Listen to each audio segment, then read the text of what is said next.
How are you? Great. Hi, thank you. Thank you for joining us on this blessed Friday night, everybody. Now, the asking everyone to tap the screen, share the live, repost the live, send the heart me's, and keep the comment section active.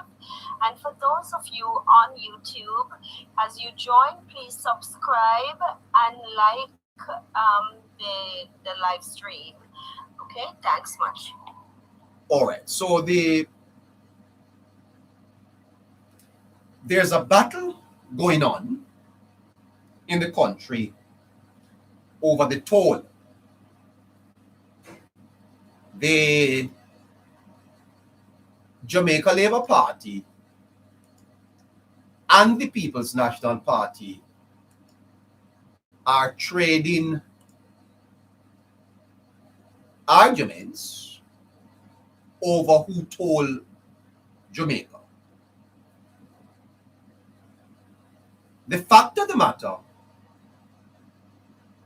is that it is a political issue. It is a political issue because the cost of tolls in Jamaica are among the highest in the world. Jamaica's toll charges are among the highest in the world. On the screen behind me, let me go this way, is the toll road in Italy. That's the toll road in Italy. Miles, Jamaica is only 120 miles from one point to the other. Toll charges in Jamaica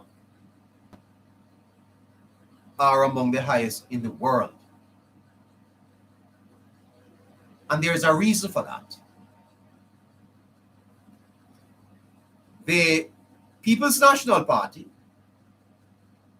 is saying that the Jamaica Labour Party is responsible for the toll, and the People's National Party is saying that the Jamaica Labour Party is responsible for the toll.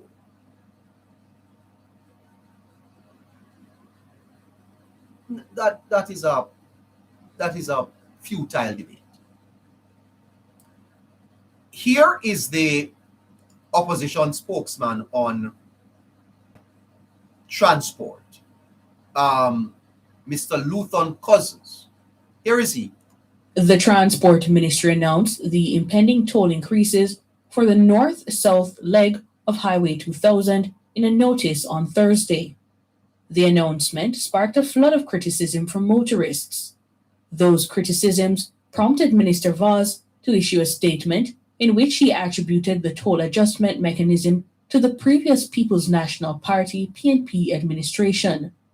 According to Minister Vaz, the increases are a product of legally binding concession agreements entered into by the PNP and the private concessionaires. But in a statement on Friday, opposition spokesman on Land and Works, Luton Cousins, rejected the claim. He says there is no truth to Vaz's argument that the formula for the annual review of toll rates originated under the PNP. He says while the principal agreements that established the framework for the North-South Highway project were signed in June 2012, they were negotiated and executed by a JLP administration in 2011. Cousins says the PNP signed the deals within the framework of contractual arrangements and financial principles that had already been established by the previous JLP government. These include the MOU between the government and the China Harbour Engineering Company Limited, the framework agreement, and the original implementation agreement, all signed before the December 2011 general election. Cousins says the current Holness government cannot wash its hands off responsibility for the increased toll rates. He says Inflation under its watch has exceeded the upper band of its inflation target and is a significant factor contributing to the announced toll increase. Dana Davy for Nationwide News. All right. So there you have it from the opposition spokesman on transport. If I were the leader of the opposition, I'd fire him. I wouldn't use this man as going forward. This man don't know what he's talking about. And you know, it reflects part of the problem with the opposition, you know. Them not ready. Mr. Cousins, you not ready, sir. The matter of the toll, though, as I said, the news in Jamaica is reporting it as the government increasing the toll. That spin. Government now increase no toll. But when you put it like that, it lays the pain of the toll at the feet of the government. And that is why Minister Vaz wisely has come out to suggest that don't blame the government or don't blame this government, but blame the previous government. The problem with that argument, though, Mr. Vaz, is that it is the party that is in power. And irrespective of what you say, the people will feel as if the government should do something about it. Because the reality is,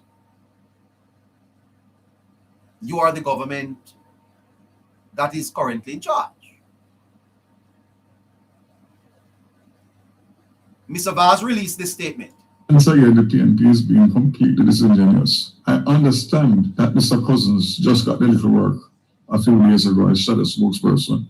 So we neither have the time or the documentation to properly review. What I can say categorically is that the Labour Party lost office in 2011, December. This was signed 6 months later, in June 2012, which would have given them sufficient time, wherever the discussions had reached, to code and put together a proper final contract for signing, which the onus was on them to do. All right. So the fact of the matter is that the Golden administration left the signing to the Portia Simpson Miller administration.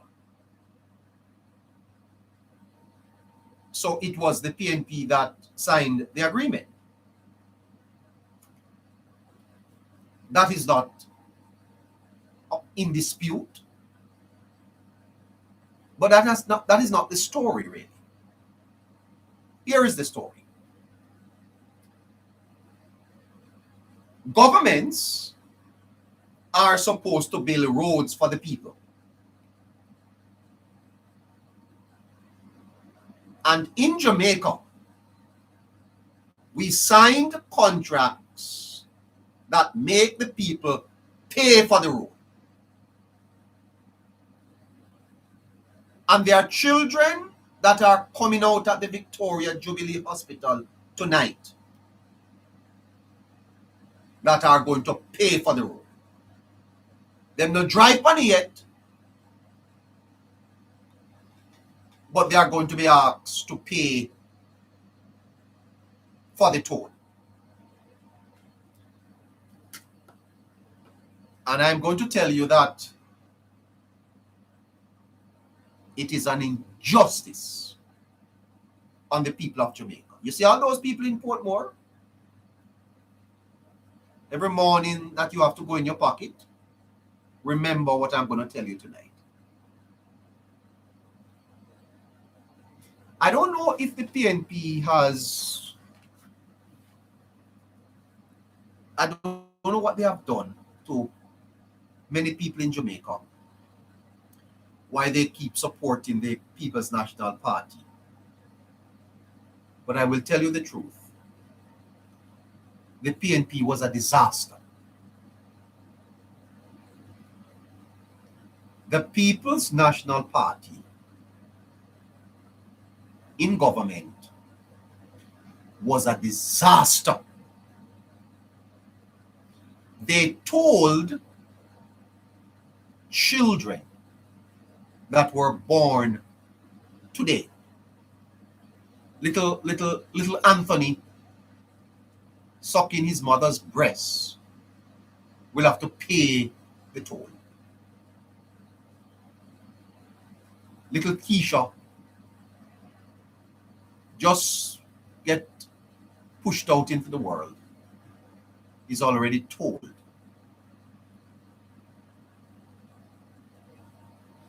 This month, the toll go up again, and the blame game is on. But the noise is hiding the real problem. And here is how the PNP is brilliant. And I suspect that the Labour Party is getting caught in this noise. And I would encourage the party to change their strategy. I don't want to give you the strategy.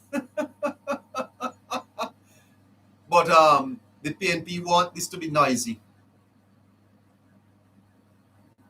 The noise is not the real problem. The problem is that the toll is colonial style. The toll is a betrayal of the Jamaican people by its government. And any government that signed this toll sold out its people. And that government is unworthy of the confidence of the Jamaican people.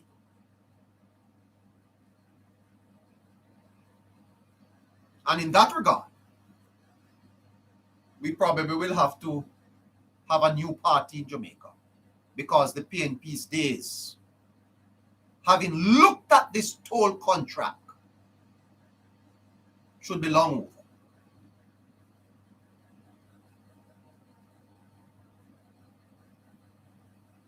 The contract gave an overseas company the right to raise toll every year for 50 years in one case. If the dollar goes down, the toll go up. If the economy grows, the toll go up. It doesn't matter the condition. Happening here in Jamaica, even if there is a devastating hurricane and the entire economy is wiped out, the toll will have to go up. Who signed that? Who signed it?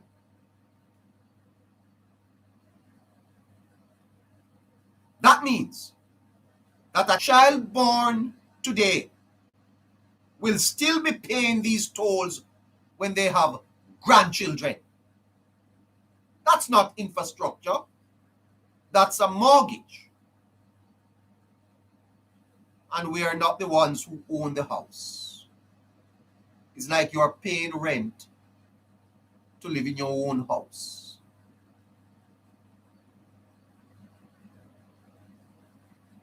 Here's the part that nobody talks about.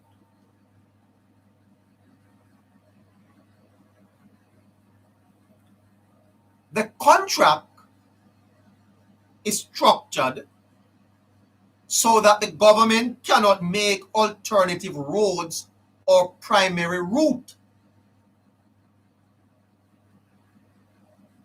The contract is so structured that the government cannot make alternative roads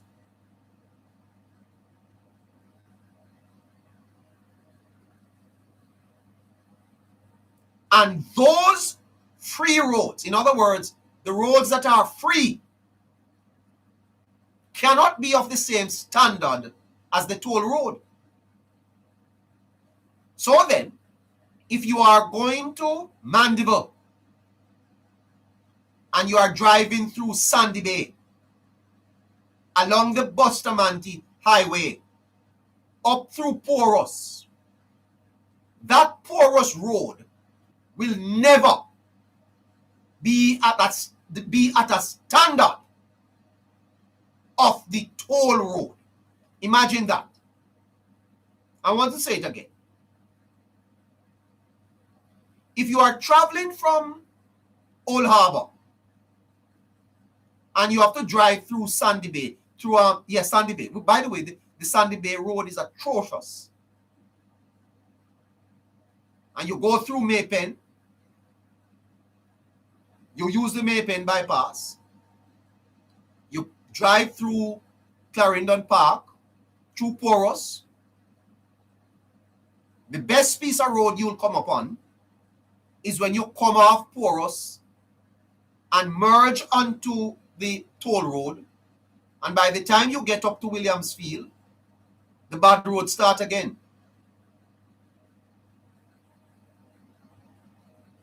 Potholes and substandard roads, you have to live with that. As long as the toll road exists, the government cannot upgrade those roads for its somebody give me something to knock inside here. For its citizens. The government of Jamaica cannot give its citizens the quality road that matches the toll road so long as the toll road exists. And you talk about classism, I hear a half-wit last night talking about classism. You don't know what classism is now. I show you classism in this. This is enslavement. It is a betrayal of the Jamaican people. It is wrong. Because the rich can pay the toll. The poor will have to drive on the bad road. And the rich avoids the traffic. And the poor have to sit down in the traffic. That is what 21st century government did in Jamaica.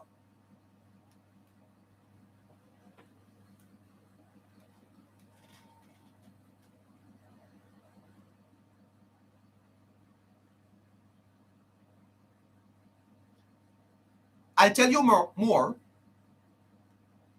Even the rail services is limited because of the toll deal. Think about that. We pay taxes to maintain bad roads so that we are forced to pay toll to use good roads. The people of Jamaica have to pay taxes to drive on bad roads. And if they go to the toll road, they have to pay to use it. If that is not tolling the people, then tell me what is.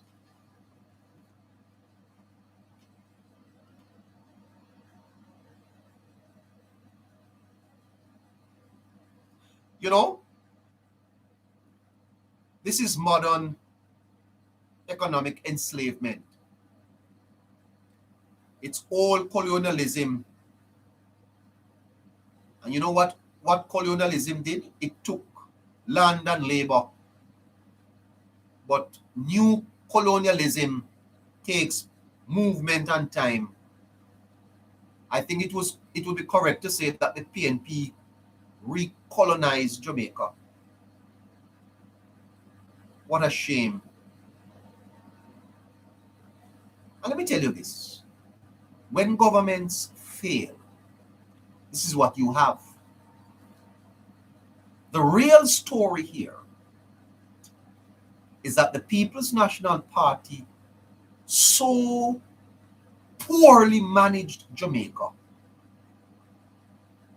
that Jamaica basically had no choice at this point.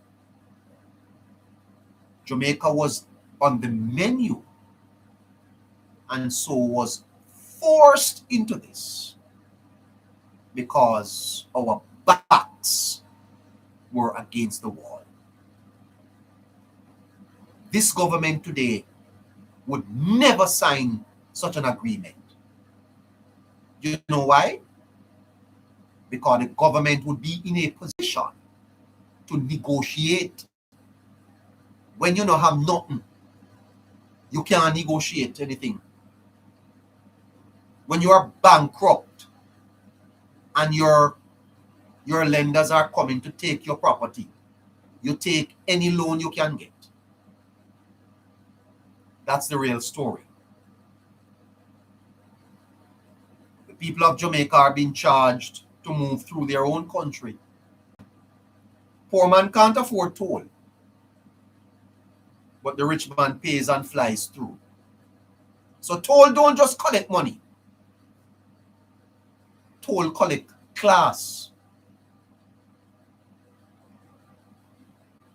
The Jamaican tolling system is a classist toll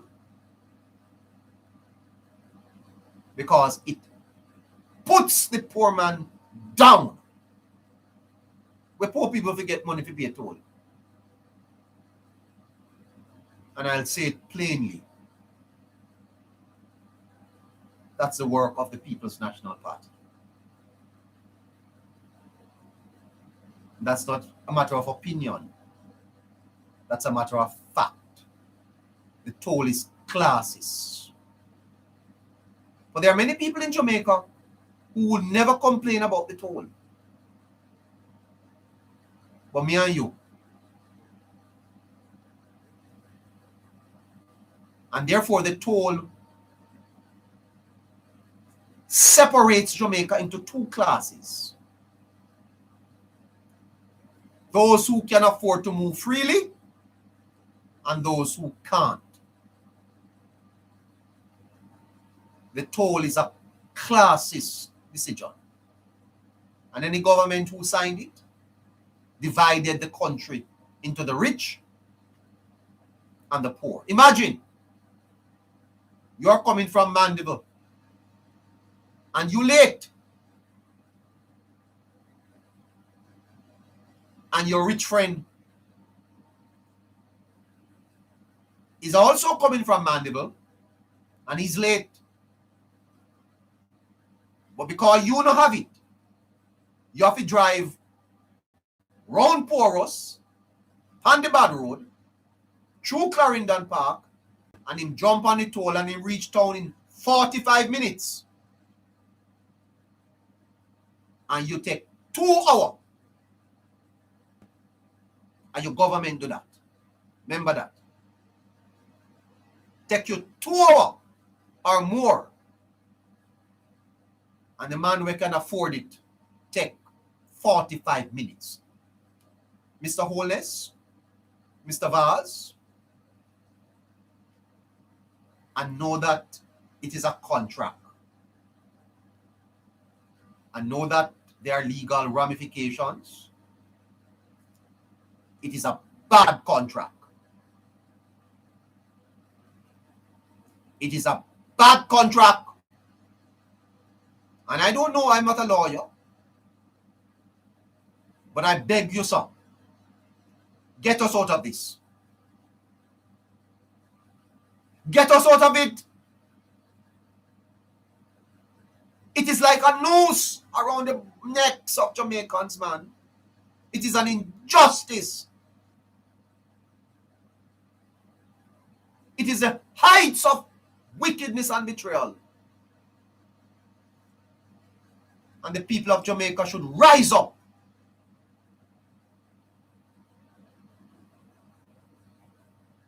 But we're not going to rise up, you know. Because guess what? Classism. Classism. Because we show off in Jamaica. No problem, man. Can pay a little toll. And enough of we have to decide, do I take the toll so that I can balance the $3,000 or so?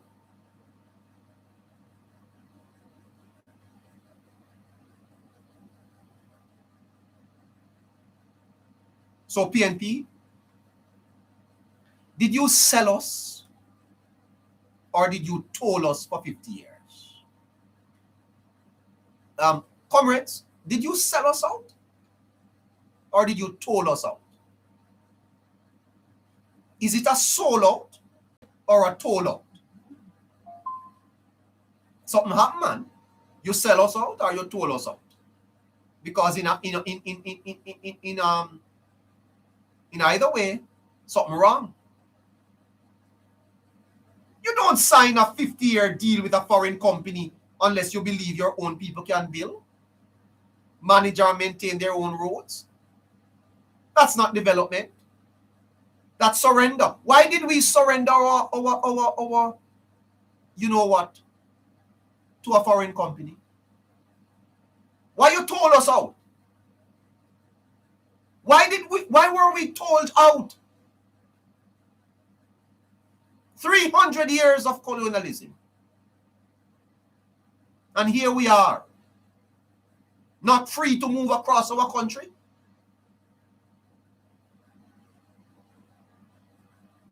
Why are Jamaicans free?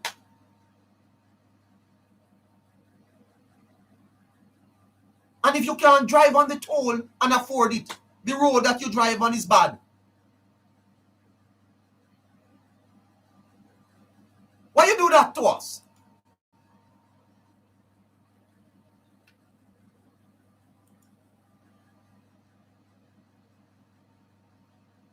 The bottom line is a government who told its people for 50 years is a government that sold out the future of the country.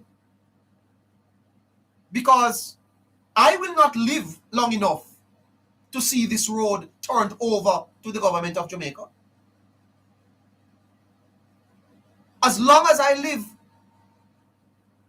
I'll be told in my own country.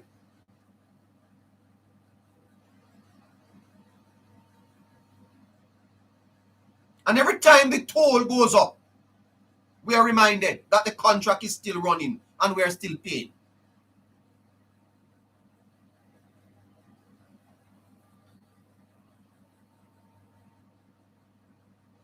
Sold, told, and shackled. Sold, told, shackled. Break free, man. Oh. When will we break free from this? And you know, let me take a little break. Coming back to this. Politics Matter Jamaica is our YouTube channel. Go over there and subscribe now. Let's try and see if we can build that channel so that we can come hard. Turn up the things. Yes, Politics Matter Jamaica. We're on YouTube. Subscribe. If you're over here on TikTok, please like and share and tap the screen, okay? Let me tell you this, you see, when a country owes more than it pays, you don't negotiate. The reason why we have toll in Jamaica, the reason why we have this contract is because of the mismanagement of the PNP. Mr. Cousins, you're not talking the truth. The reason why we have the toll is not because of the Labour Party. The reason why Jamaica got into the deal with the toll is because of the bad management of the economy by the People's National Party. I am going to say it again. When your country has a debt to GDP of 140%, you cannot negotiate. A hungry man cannot negotiate. All he wants is food. The People's National Party is responsible for the toll charges. They cannot absolve themselves of the responsibility. It is because the country was in the ground. Jamaica was asking everyone to tap the screen, share the live, repost the live, send the heartbeats, and continue to keep the comment section active. And please remember to go over to YouTube and subscribe to our YouTube channel, Politics Matter JA. Thank you so much. FinSac is why we are told we were FinSac. When you owe 140% to GDP, that means that for every $1 Jamaica earned, it owed $40. I want you to listen to me, because this is the real toll story. It's not about blaming JLP or PNP. Who signed it? Who signed it is irrelevant. Because had the Bruce Golding government won the 2011 election, they would sign too. It's the signature is not the story. The story is why were we in a position where we couldn't negotiate a better deal. And the reason we couldn't negotiate a better deal is that our back part, not that part, was exposed. We had no negotiating power. You know something? They're attacking me here. Yeah, well, I'm getting all types of attack on here tonight, but that's all right. It's okay. I'm going to tell you about the forward sale of bauxite and the oil hedging deal that the PNP entered into. Comrades, I'm going to expose you, because you are running around the country with, if you don't stop the misinformation, I'm going to take off your clothes and expose your nakedness. I am going to shame you if you don't stop it, and you better stop. Stop spreading disinformation, or you will be exposed. Don't do it. I'm going to tell the people of Jamaica about the forward sale of bauxite that the PNP did, and the oil hedge, and how much money Jamaica lose. Now, I would never sit here and say, well, the PNP, no, comrades, bad, do some bad things, man. Come on, you get yourself together. Get yourself together and stop lying. Stop the lie. You're lying to the people of Jamaica. You set of bad managers. Fact of the matter is that it's because you bankrupt the country why you had to toll us. That is the truth. What it means is that for every $1 the country earned, the country owed $40. Now, for those of you listening to me, imagine a country that have to borrow to buy painkillers. There was no money to fix road in Jamaica.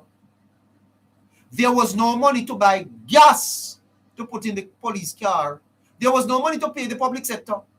One nurse came on the program here last Sunday and told us that it was the private sector that was paying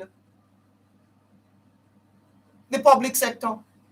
What an embarrassment that your private sector have to be paying your public sector.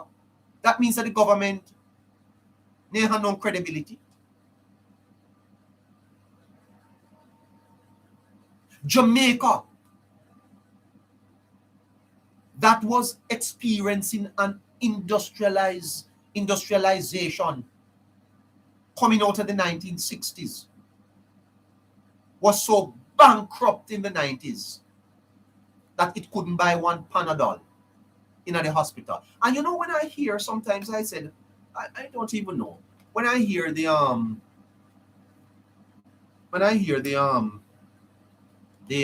ministers of government talking, I wonder if sometimes them can I just be real with you? Can I just be real with you tonight and don't matter? Listeners, can I be real with you and ask and don't matter? Sometimes I wonder if them have secret for one another. Because I don't understand why some of the ministers are so reserved to tell the people the truth. Take Cornwall Regional, for example. How could the PNP have credibility to argue about Cornwall Regional? How?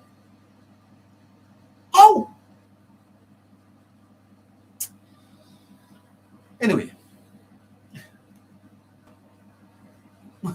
Well, anybody has secret with me, put it out there, chat.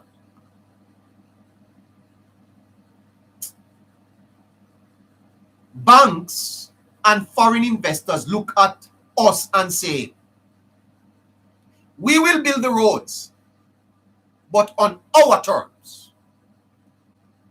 So we'll build the roads, but we build them on our terms. Why? Why was it that we could negotiate? Because we don't have no money. We're bankrupt. We need the road. Traffic will kill us all over the place. We don't have. Somebody said them I wonder too. Yeah, I agree, I wonder. So we lost leverage. We signed a 35 to 50-year deal just to get the pavement. We have to lock we eye and sign it. We know say it went wrong, but we have to sign it anyway because we don't have no choice. Why? Why were we not placed in a position to have choice? Because the country was being mismanaged and its economy was in the gutter. We didn't have no money. All the money that we earned was going to pay debt, and we had to borrow to pay the interest on the debt. That's how bad things were. Every cent that Jamaica earned went into paying debt. And on top of that, we had to borrow some more to put on that to pay debt. And then we have to borrow to do everything else in the country. That is what led us into this toll arrangement. And that's enslavement. Because we were broke. We couldn't say to the toll people, no man, no yearly increase or increase it every 5 years. We have to say, okay, every time, everything them say, okay, okay. No, we will say, make the road free for a year or give some, more concession. We couldn't say that.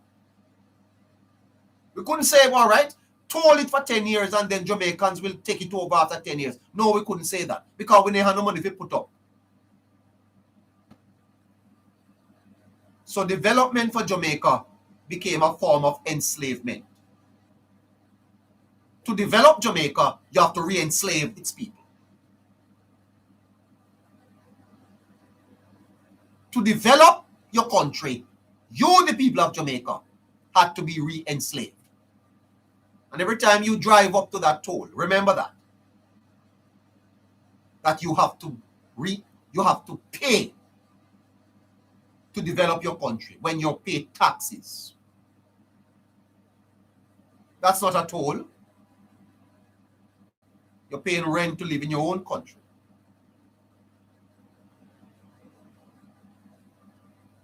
But the cruelest part of this is this. Cruel. That a contract signed in 2001 and 2011 is still running in 2051 or 2061. I don't think I'll be here in 2061. So I'll when me dead, contract still a run. That is what government failure affects. That is what government failure means. We don't just borrow money, we borrowed against our children's movement.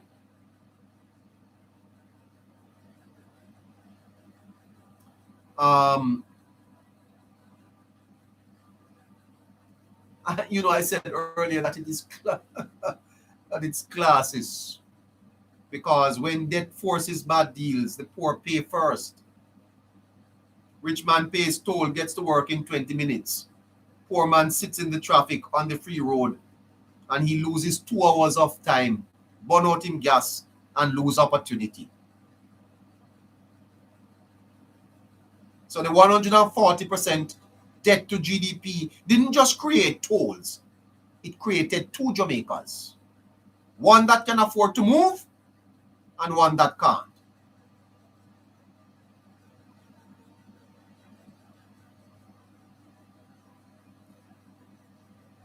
So when you hear them coming out to talk about who signed, that's not the story. The signer of the contract is not the story. The story is which party led Jamaica to the point where it had to sign to get development. That's the story. And that's the argument. The argument is not whether the JLP signed it or the PNP signed it. The argument is how did Jamaica get to the point where foreigners came in here and dictate to us that we had to sign or we can't get no road. And that is what the people of Jamaica need to ask themselves and answer. That's a recolonization of a free people and a free society.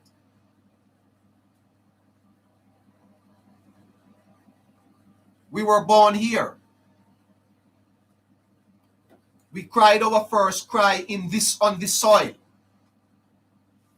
We learned to walk on these potholes. And we call these mountains ours. A long time Jamaicans are drive on bad road. Long time.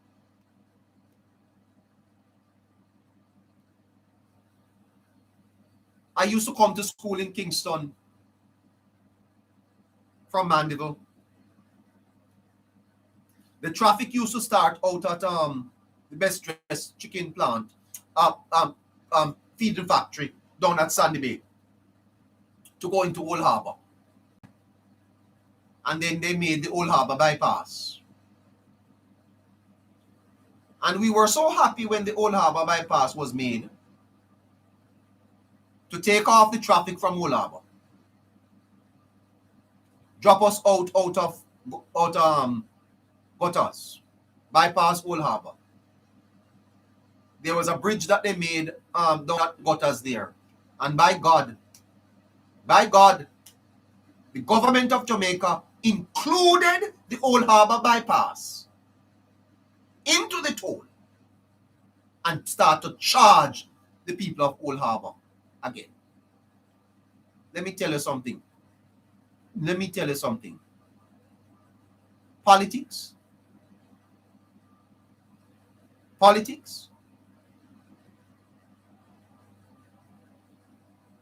No wonder so many people are turned off from politics in Jamaica. And I see Mr. Holness, trying his best to recalibrate the society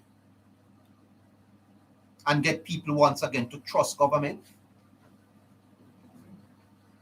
I see Mr. Holness trying. It's a hard task because the previous governments failed Jamaicans. Failed them. 300 years of colonialism, 40 odd years of mismanagement, and we are just beginning to pick ourselves up. And you see the fight that this government is getting.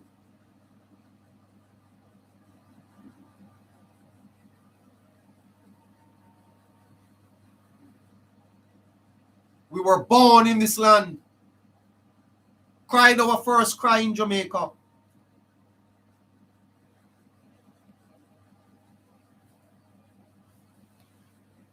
Learn to walk on these pothole roads, call these mountains ours, and yet every morning we line up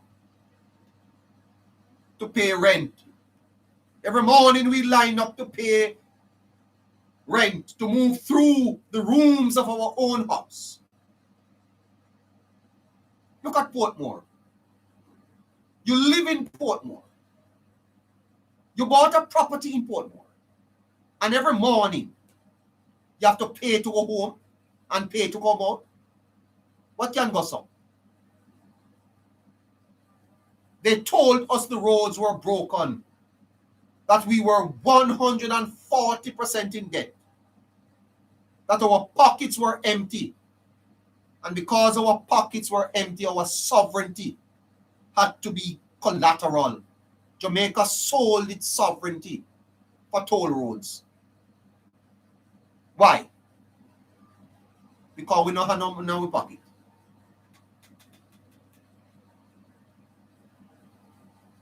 Pen met paper 35 years ago. Pen met paper for 50 years. A signature we didn't make, and our children will have to pay for it. They paved the highways with gold and wrapped it in barbed wire called toll booth. And they told us this is progress. And what were we told? Step up the progress. Step up the progress. But we were tricked. And many people voted for the PNP around that time, because guess what? They thought this was progress. And when them gone over the toll road and then start to skate, them call it skate pan toll. Step up the progress because of black man time. And what the Dickens did black man do? Sell you out. Told you for 50 years. And every year you live in Jamaica, you're going to have to pay an increase. Remember that. As hard as it is, I have to tell you the truth. It will raise again next year, 2027. It will raise 2028. It will raise 2029, 2030 to raise, 2040 to raise. Every year it will raise. What a shame and scandal in Jamaica. And there is something we talk about. Wrapped it in barbed wire and call it toll booth.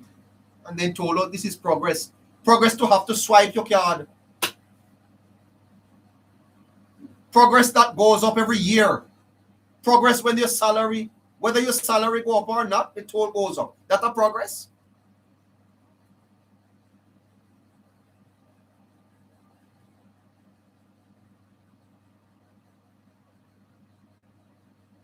There is the Jamaica with the AC and Jamaica with the EZ pass. She flies over the country in 20 minutes, coffee in hand, listening to your radio, nice on the road. Spread out your Beamer, spread out your Benz, spread out your Prado, spread out your Audi,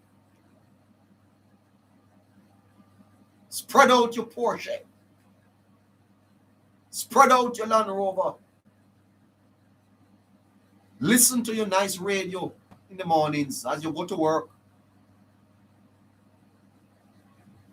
Put your car in a what do they call it?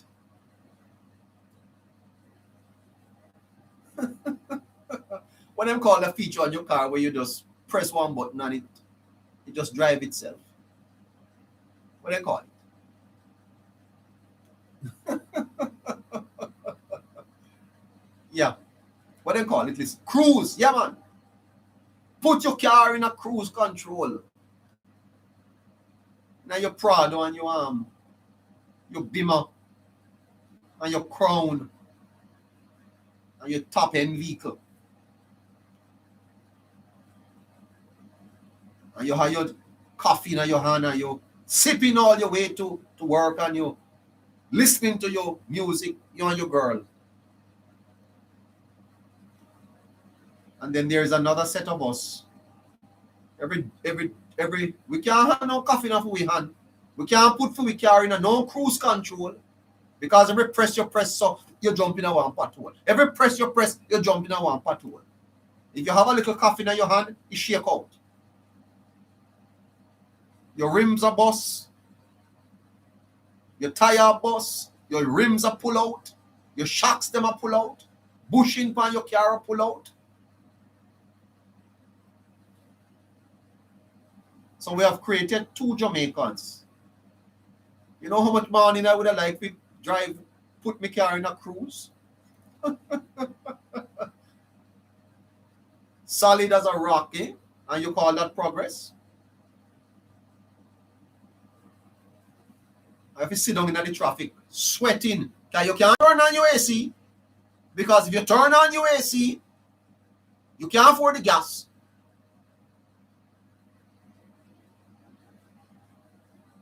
And that the man reach a town 8 o'clock. And all 10 o'clock, you still sit down in the traffic.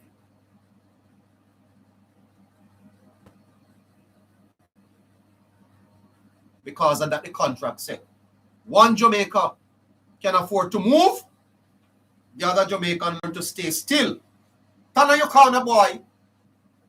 Turn in your corner. You a poor man. What you do over toll? Turn on your corner.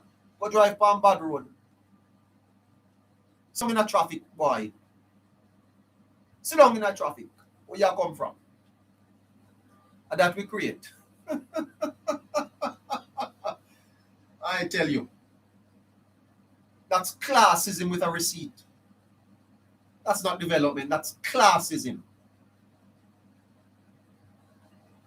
Rent is supposed to be paid for a place that isn't yours. But this is paying to enter your own kitchen. You can't build a house and then you charge yourself rent. You're paying to visit your grandmother in Mandeville. You're paying to check your girlfriend in Portmore. Huh? Every time you want to go look for your girl, 5 days a week, the girl wants you to come look for her. Say, baby, but you can't come look for me. Why we can't afford the toll?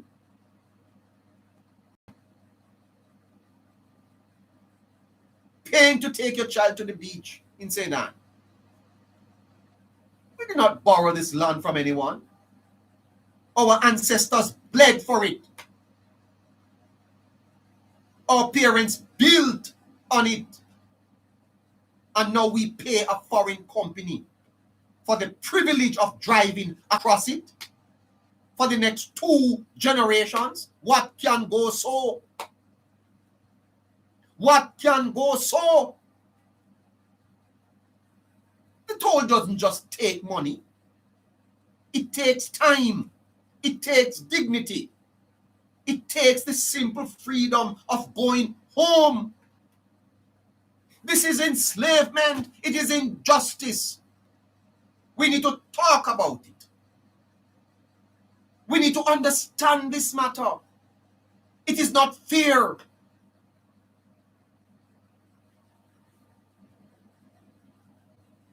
Because if I don't have any money, I can't even go home. And there is an unanswered question, you know. And it's a tough question. And it is not a political question. It's a question of honesty, ethics, values, and morals. And it's a question for the PNP.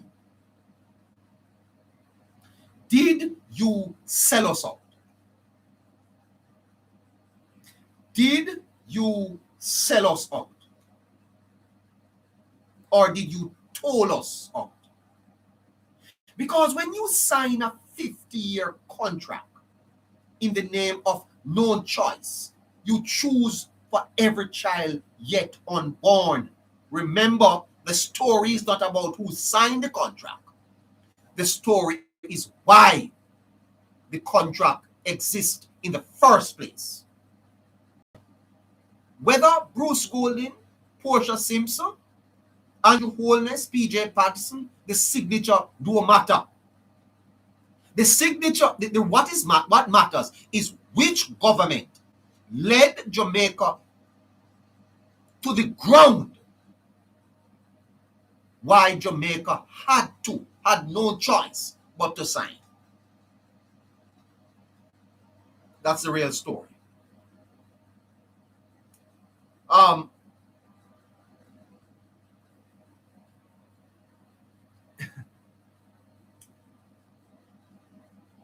You know, I did a little research today, and I find that Jamaica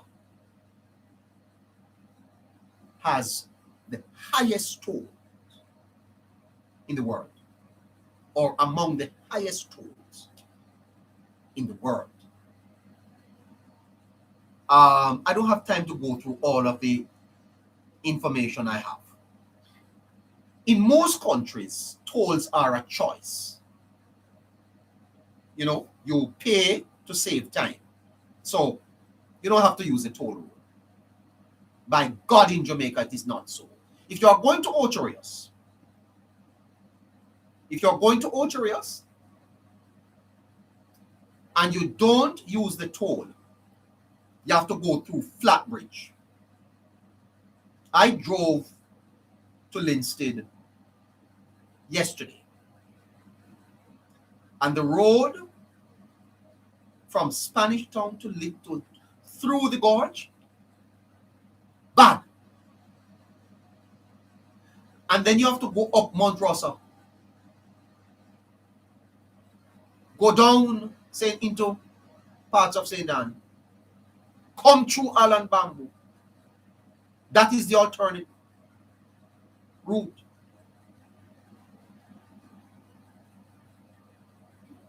That's not a choice.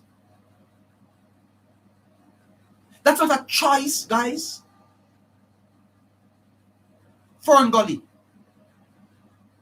You know what the toll is for a class 1 on that? $2,000 odd. What is the choice that I got? To go over the flat bridge, up Mount Rosa, to Fern Gully? And the toll contract said the government cannot upgrade that road to the condition of the toll, you know. It has to remain substandard. It can patch it out, the little patching here and there, but it has to stay substandard.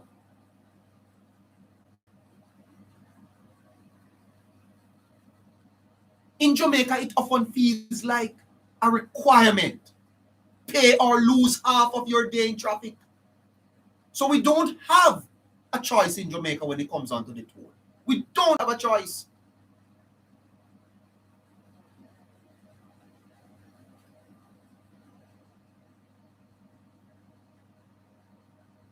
Anyway,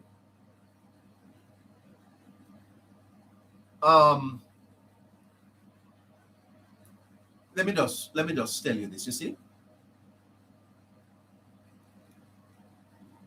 the PNP have a lot of questions to answer, and I think that this toll argument needs to be had, and the people of Jamaica need to discuss the toll for the next couple of weeks. Focus on it, because there is nothing named can't. I don't believe in that we can't come out of this. I think we can, and I think we must, because this can't continue. Let me turn to another matter. the road from Old Harbour to Maypen through Sandy Bay, from Ayakoma, more than 30 years. That's how it stayed. Then patch over patch, then patch over patch, then patch over patch. And you are telling me that the government of Jamaica cannot upgrade the Sandy Bay Road comparable to the toll? And that have forced the people of Jamaica to go pay the toll?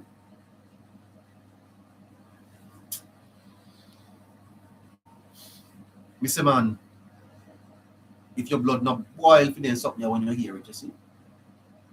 300 years of colonialism. A people enslaved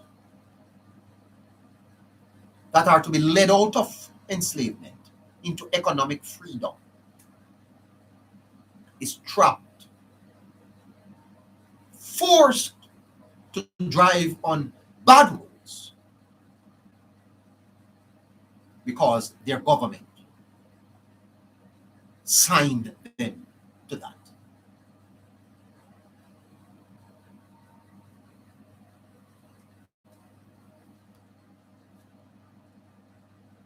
Oh, what a tangled web we weave when we set out to deceive. Things fall apart. The center cannot hold. Mere anarchy is loose upon the world. Things fall apart. Center can't hold. Mere anarchy.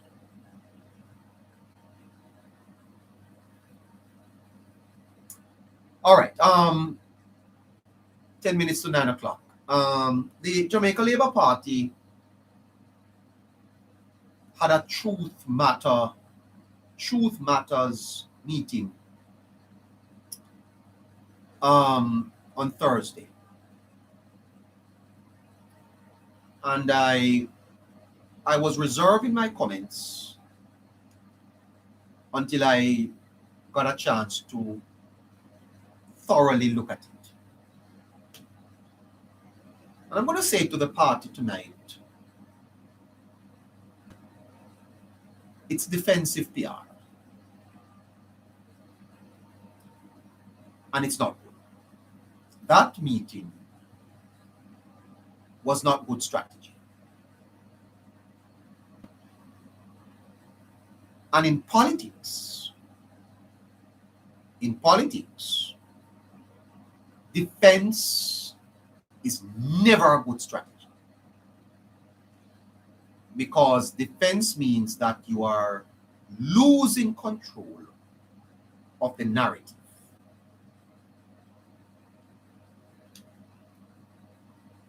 Now, I understand what the party is trying to achieve.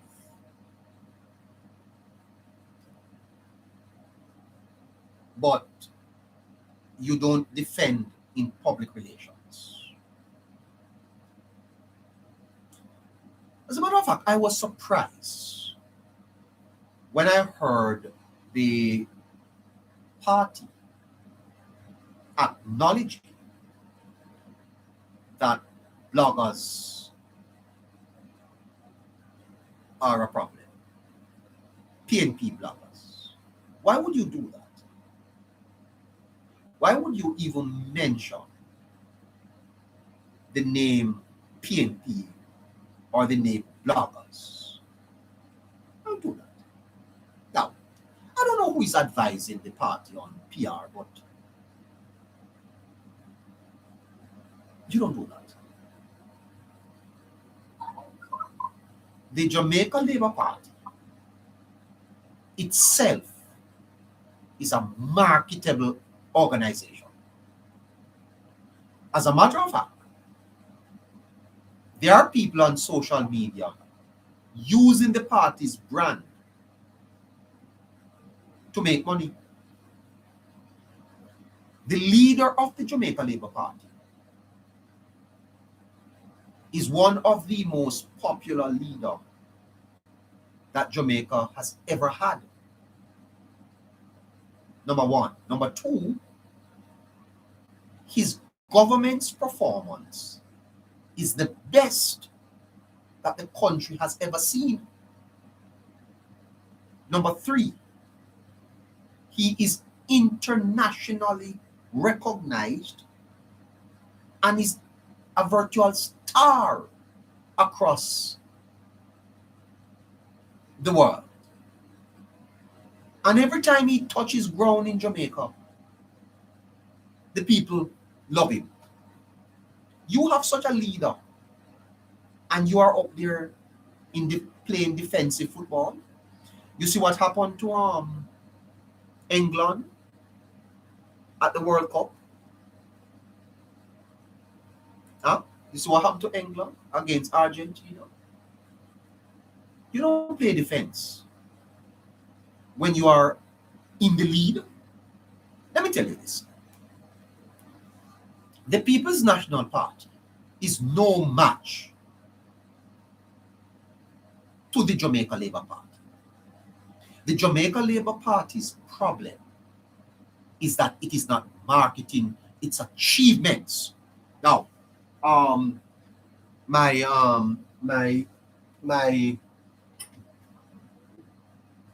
producer Asking everyone to tap the screen, repost the live, share the live. where And is please keep the comment section active, please. my producer always tell me to come to the studio with the I'm looking for it, producer, I don't know, with the Labour Party achievement book. Now, there is a lot of bloggers up on the media here spending them time talking about neighbor. No, we don't know what them talking about neighbor. There's a lot of them talking about neighbor. That I don't mean no fit. It's not me that they should be talking about. They should be talking about the achievements of the party. The Jamaica Labour Party was trying to push back on the PNP media misinformation, disinformation ideas and things. They were up there explaining policy and reframing it, that we have the truth. By the way, you see that word, those two words, truth matters. That's not good, That's not good PR, If you're really going to, well, let me not expose it too much.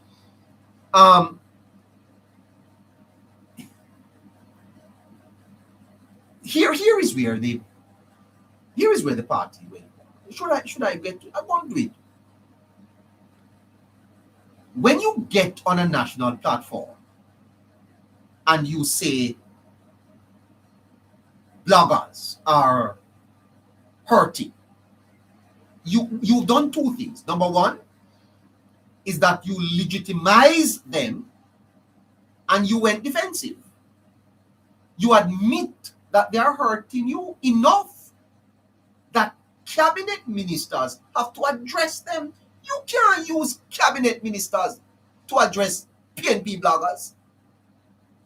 Is Labour Party bloggers must take on PNP bloggers, and you not tell them that. You not tell them your strategy. So no, everybody knows the party strategy. The party strategy is that it is having a series of meetings that it calls Truth Matters. How you do that as a fight in a fight? How does a party make such a blunder in its public relations? How? I don't understand. You don't abuse Delroy Chuck and ministers of government too. You don't do that. Anyway, you know, there's a public relations rule, you see, that says you never punch down, and you never name, you never punch down.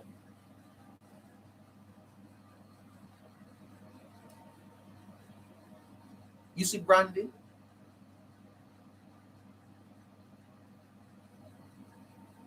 when you say truth matters, you are communicating something, you know. But I'm not going to use this platform to tell you why that is a mistake. I wouldn't use that. That only sounds noble, but it's not strong brand.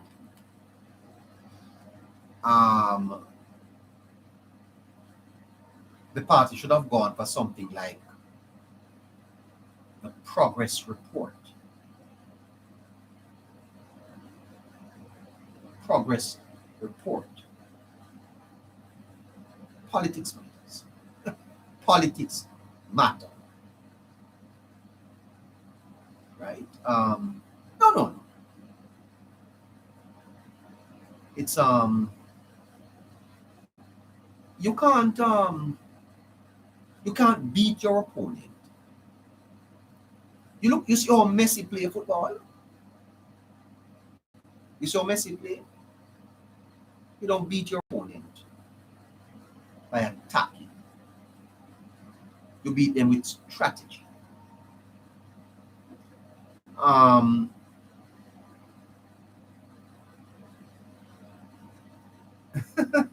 Anyway, arm your own creators. I'm advising the party.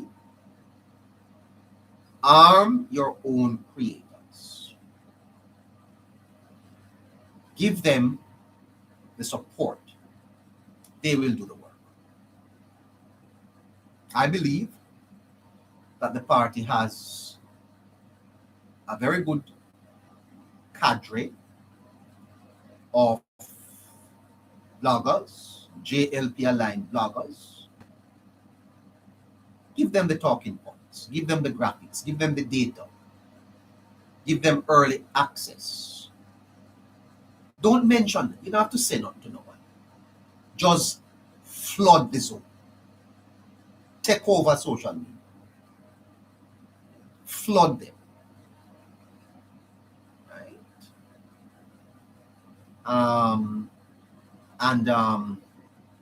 You'll see that the thing works better. There is what you call in PR the 4 postures. The 4 postures. 1 is lead, explain, defend, apologize. Lead, explain, defend, apologize. That's 1. Lead, explain, defend, apologize. That is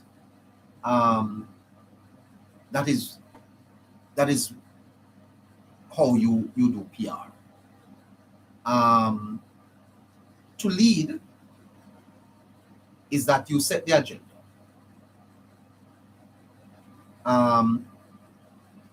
Then you explain, defend, apologize. If you are defending and you apologize, you are losing. You're losing. You are to lead and explain. Okay? All right, let's go to the callers, because I think that I don't want to sit here tonight and just tell everybody everything.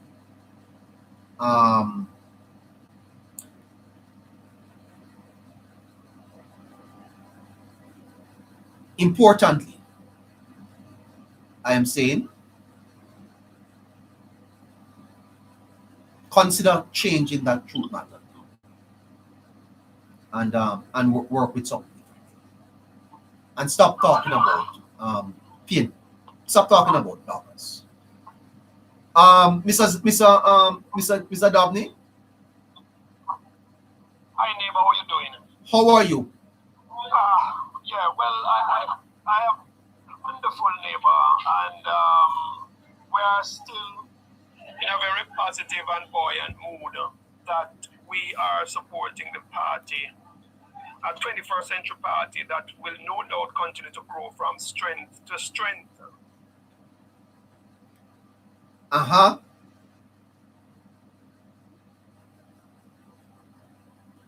I also want to just say that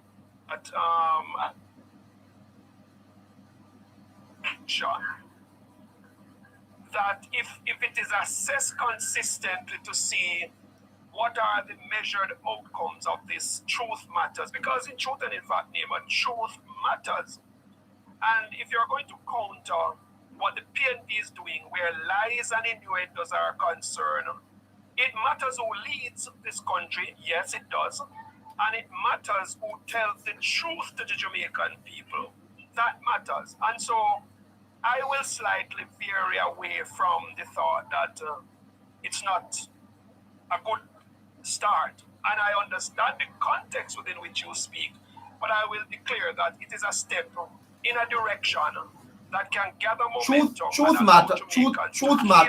matters is a response. Hold on. Truth matters is a response, and it's a defensive response.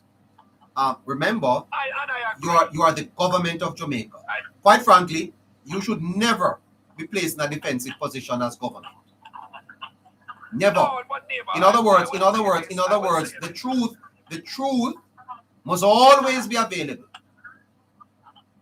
Absolutely. Okay? So you have to do what you have to do to make sure that you are never placed on the back foot, especially in a country like Jamaica.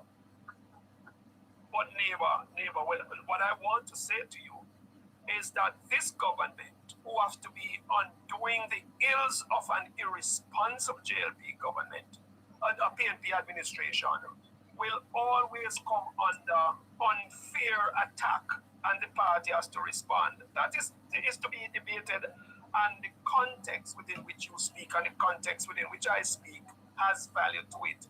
But let me say this, neighbor, quickly, segueing from that. I don't believe truth matters, and I do believe it matters who leads. I also wish to state that you have nailed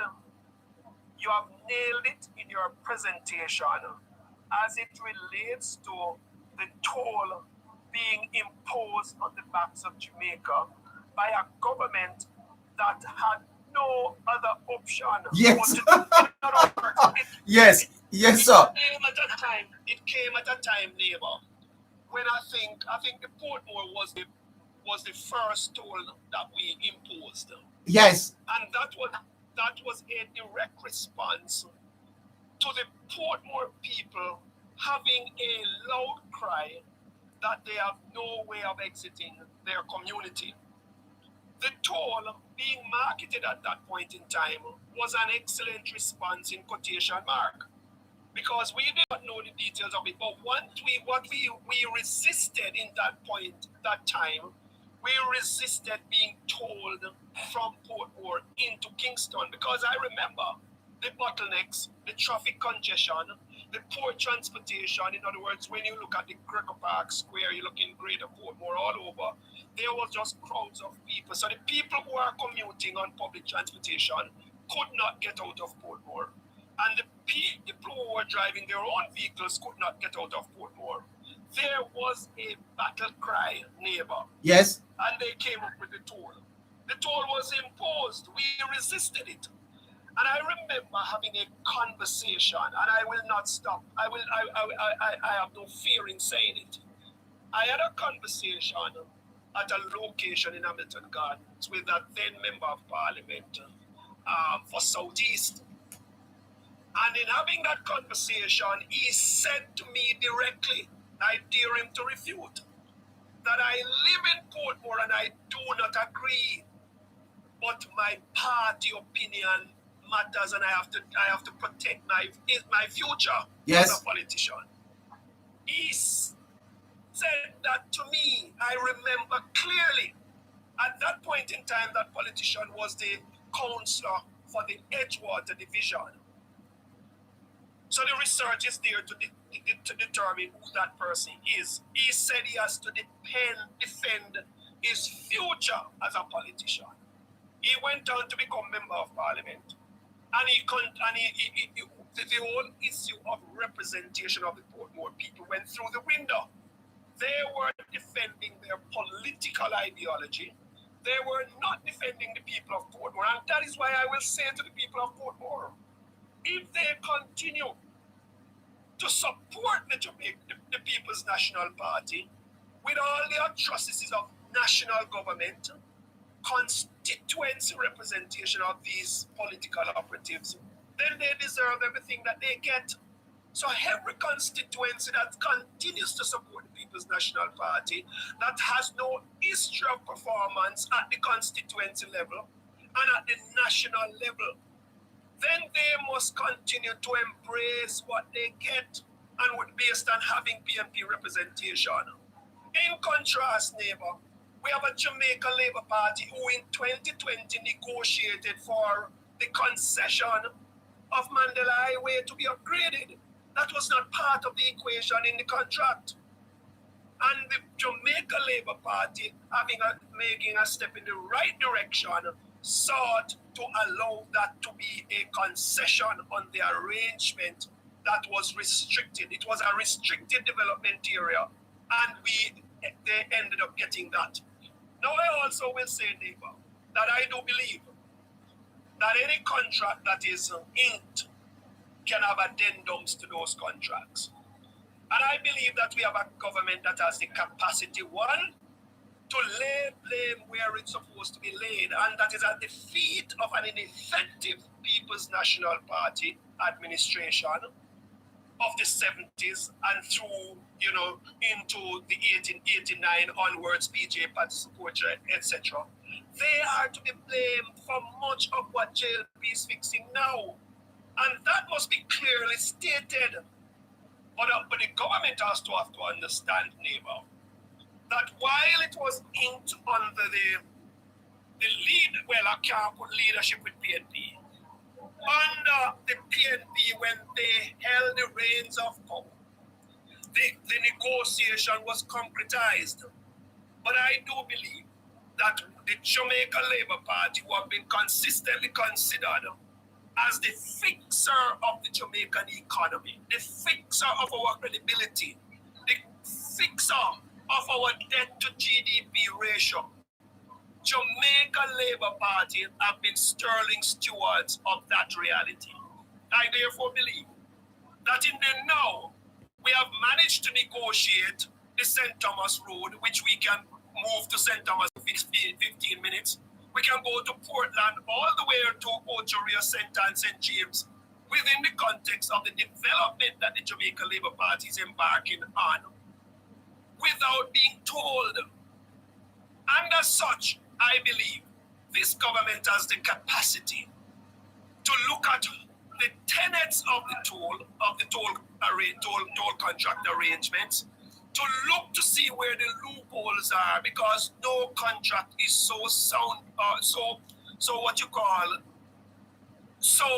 concretized that there is not legal loopholes that we can look at and see how best we can create a more reasonable toll for the people that are traversing the toll. Let us understand, neighbor, we are a developing country, and a perfect mix of toll roads and parallel roads, giving the people a choice, is something that we should. I don't know that we have a choice, though, Mr. Dabney. No, we don't have a choice, neighbor. I believe that the contract is not ironclad, neighbor. Yes. Any contract was negotiated then can be renegotiated in the now. And I'm sure, knowing the minister that I have in Minister Darrell Vaz, he has made a precursor statement that shows that this government is not responsible for the perpetual increase of the toll rates year after year. Therefore, I know what the next step is going to be. This administration, which is heading into its fourth term, is going to find a way to say to the Jamaican people, this is what the derelict PNP has done to us as a people. We are going to see how best we can fix it. I am sure that something will be done, neighbor. Ah. I put in my affiliations on the line. I'm sure that they are going to look at it. Yeah. Mr. Dobney, am I not correct, sir, to point out that the real story here is not who signed the contract. It is that Jamaica could not sign. Absolutely. Because we had no fiscal room. In other words, also, neighbor, it is useful to look at the fact that the PNP never have an alternative. They could not say to any multinational organization seeking to help us that we are proposing this. They could propose nothing. That is why budget after budget, the PNP was imposing taxes on the backs of the Jamaican people. That's what they are used to. And this was another form of taxation, quoted as if it's something great that they are doing for the poor people. That at the same time they were imposing this, they were trying to impose the municipal status on Portmore. And yes, we are a municipality. Yes, we're giving you better roads. We're giving you this. But it was just trickery, neighbor. It was in such a way that it seemed as if they were doing something to help. Yeah, and they benefited politically from it too. Absolutely, neighbor. And that is why we must always be willing to say there are political expediencies that political parties will engage in, especially where there is no alternative, and the communication will be like the devil put it. You shall not surely die. But they know you will die. They knew in the future, near future, it would have been an imposed tax. Because the PNP is good at taxation, it would have been an imposed tax, neighbor. Yes. And perpetually over the years, it would become harder and harder to deal with. But the PNP never had an alternative because they had no fiscal room on which to negotiate. They were just existing on taxation on the backs of the Jamaican people, and they were clouded in the spirit of deception in everything they do. Why then do you not think it is now easy for them to be deceptive in everything they do and everything they say? Yeah. Let me ask you though, Mr. Doc, because when I think of the weak fault lines that the PNP operates from, and the strong position the party is in, why is the party always seeming to be playing defense? Because this argument should have been made long time that, hey guys, we're not arguing about signing here. What we're talking about is which government placed the country in a position where it could not say no to the ridiculous contract that came out of this. In other words, Jamaica was so bankrupt that foreign investors came in and told us what to do. That is the real political argument, not the signature. That is definitely the case, neighbor. In any arrangements or contractual arrangements, the contract has to have a balanced approach depending on your ability to suggest to those who you are signing the contract with that I cannot accept this, and your argument has to be strong. If your argument is weak because you do not have a choice, you're holding on to straws as a government, then objectively, the person with whom you are entering the arrangement with are going to have the upper hand to say, this Thank you. I must do this for you. Thank you. This is what I am going to put on the paper. And the PNP, having no argument to counter, they had to sign. And no, they didn't have to sign. But in other words, they must sign because political expedience dictates. They wanted to pull something from the heart to say to the poor people that we are giving you good roads, but at the same time, it was what you call taxes. Yes, you remember the bitter medicine speech that the Prime Minister Holness made in Mandeville, and Dr. Phillips, sir, said that when he went to the IMF to negotiate the standby agreement, that he was so humiliated that he never wished this on any other finance minister in history. That is the type of thing I'm talking about. That when you mismanage your affairs and the bank steps in and said to you, hey, Dobney, if you don't settle, we're coming for the house and we're going to take the car and probably we'll have to take one or two of your children too. But we are prepared to give you a little reprieve and offer you some time and some money. You don't have no negotiating power there, Mr. Dobney. You very well have to take it. You dare not say to them no. Regardless of the terms. They will say to you, you know what? The original room or wiggle room that I was giving you is now out the window. I am going to impose the objective that I want to put in place. So you have no choice. So guess what? When you get something to say that we are going to take this and take that in order for you to get this and get that, you quickly accept. That was the state of the People's National Party in that time. They had no other option because they were poor managers and they faced political backlash if they did not do something quickly where the poor situation was concerned. Now we are feeling the pinch of it. I was one of those persons in that time who, what you would want to call, resisted the tolling of the Portmore people. I resisted. We and a group of other persons, we resisted. But did we get our way? No. Who was in charge? The People's National Party. They have already sold us out. So our voices meant nothing. Let me ask you this, Mr. Dobney, before I go to Scratchy. We have some. Were you one of the first 17 people at the Edgewater Civic Center? Or you came in after? In other words, I was called the chant master when it comes to the demonstration on the toll situation, when we were actually resisting that reality. And then I remember the toll authorities were taken to court by, I think, the then, what's his name again? Ombudsperson, that Englishman.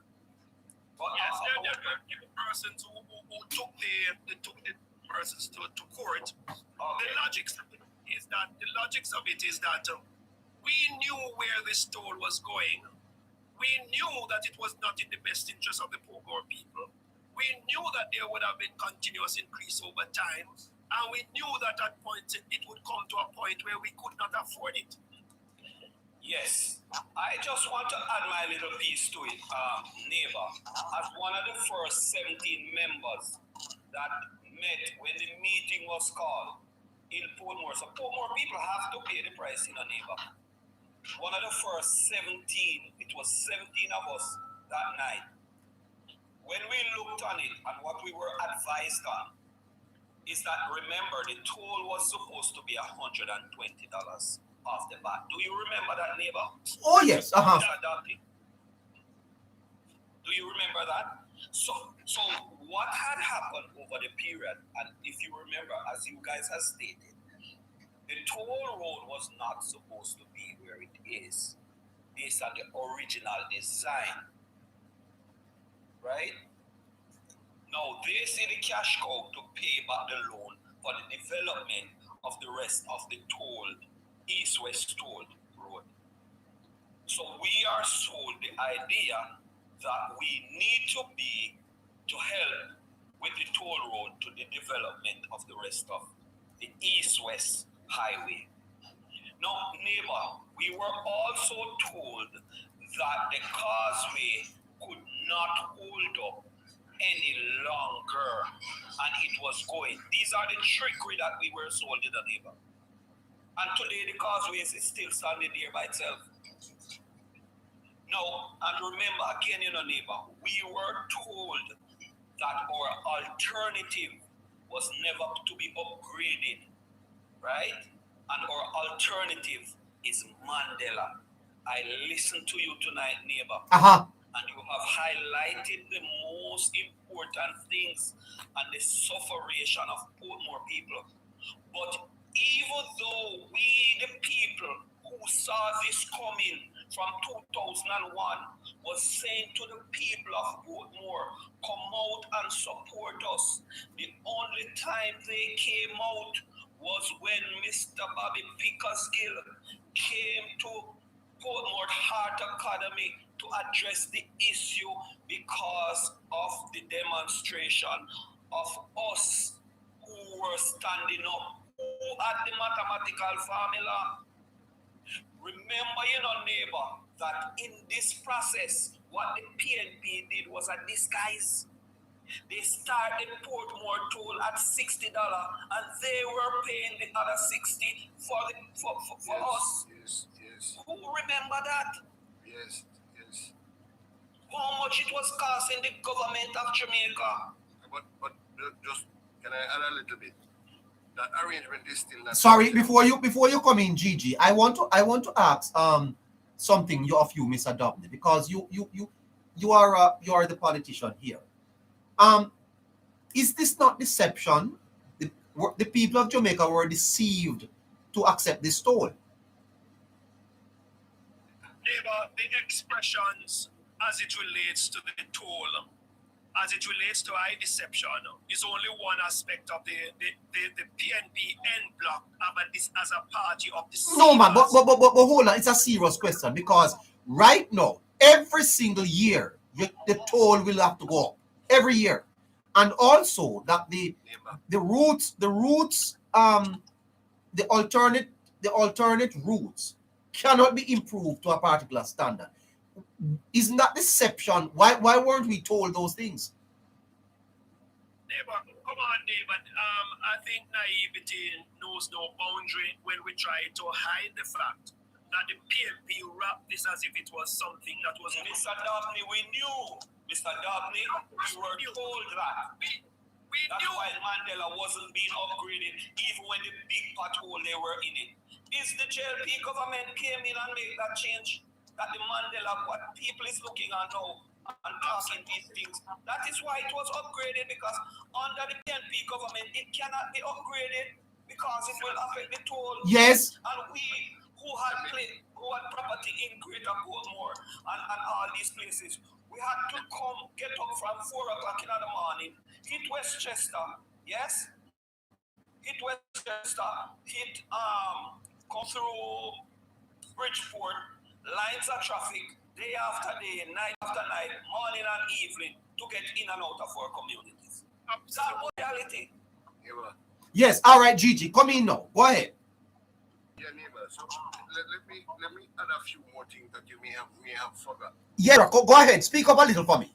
The toll agreement was not to be increased annually. It was 6 months. Every 6 months. Are you saying to me originally it was not 1 year? It was originally every 6 months. Mike Henry was the one who came in and gained some leverage for a year. Oh, what are you saying to me? That agreement. That's why he had to extend the years. Yes. So instead of every 6 months, now he got every year. And in addition to that agreement, he got the part about lifting the alternate routes not to be upgraded. That is why Mandela was upgraded after that. What are you saying to me? Listen to me, man. Mike Henry was the one who leveraged to increase it from every 6 months to a year. Because of how I was sliding to. That's right? Why it was hinged on the US currency. The contract was signed based on the US currency. Because their experience in Jamaica is that the dollar kept sliding every time. So they hinge because remember the investment is in US currency. So you have to pay back the investors in US dollars. Understand? Yes, Gigi. So instead of the 30 years, Mike Henry had to leverage to make it 50 years. Something have to give, But in that, he also got mandate to be improved. So you are saying to me now, like the Sandy Bay Road between Old Harbour and Maypen, that is not going to be able to be improved more than it is there now. Well, it based on current situation, because you're making money. The toll is making money now, It part of the agreement to neighbor. You know that if the toll is shortfall of the guaranteed profit, the government has to find the balance. Yes, I see that. 15%. Did you know that? Yes. Yes. That means your tax money, The man down at Hanover who never drive on this toll yet, we have paid tax, have got paid for that toll, We never drive on yet in our life, Yep, we had that discussion before. Gigi, you know it. No, These are the things that we were highlighting. Just to tell you guys, I worked at the company that constructed the highway, so I'm intimate with the details. Okay. Right? So Gigi, why was there not greater public education around this? Because I am sure that the PNP benefited. There was no interest to educate the people. Exactly. There was no suppression. What do you think? There's no interest.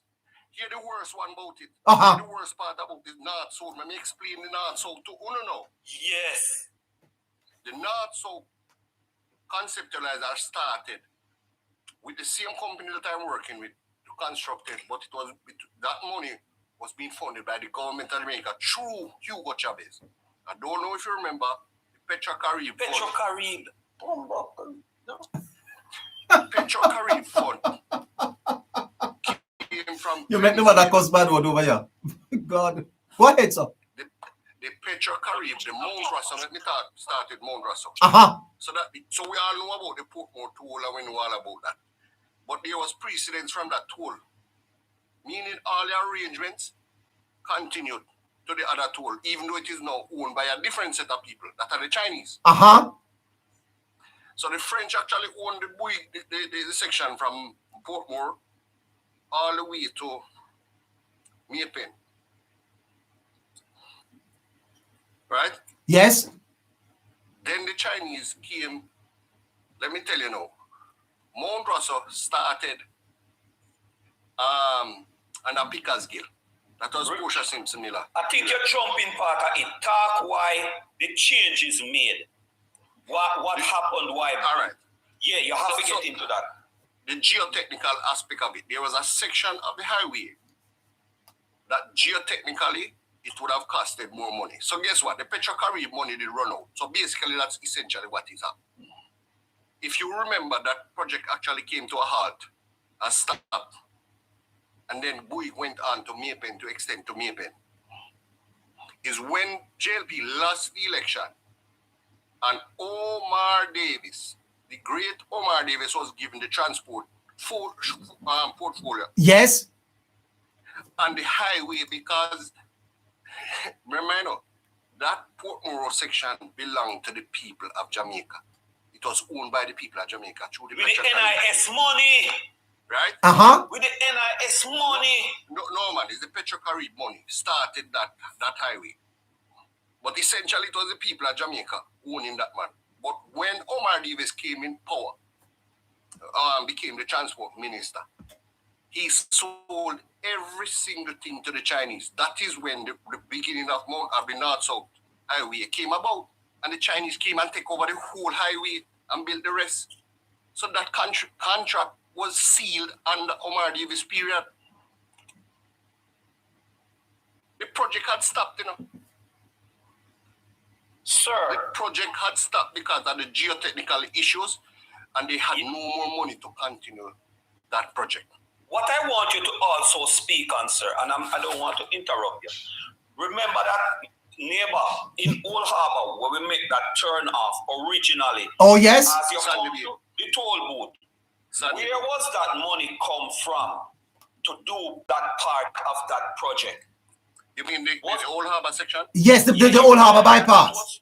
That was tied up with the Bouygues arrangement. Yeah, but remember I'm just saying investment.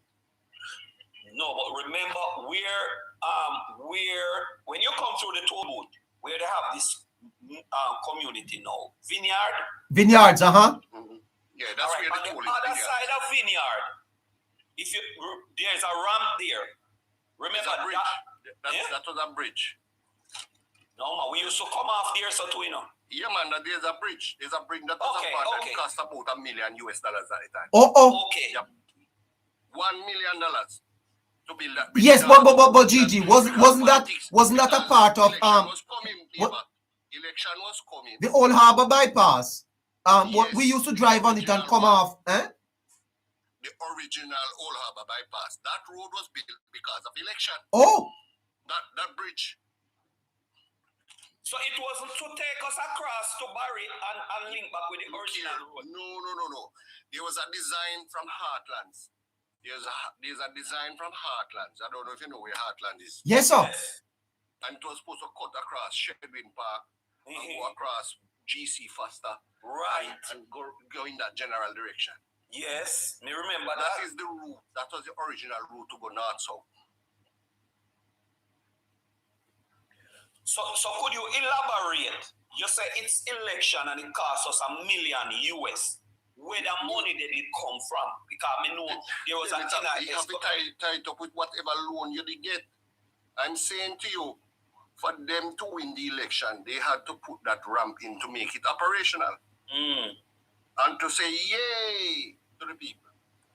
That time not told about the planet yet, you know. It was originally now they called the Old Harbor bypass. Yeah. So how was that rolled into the toll? No, remember you still own the money, you know. You don't own the money, you still have to pay. You have to pay for that bridge, you know. Regardless. It still costs money. Yeah, hold on a little bit for me, Gigi. Martin, hi. Hello?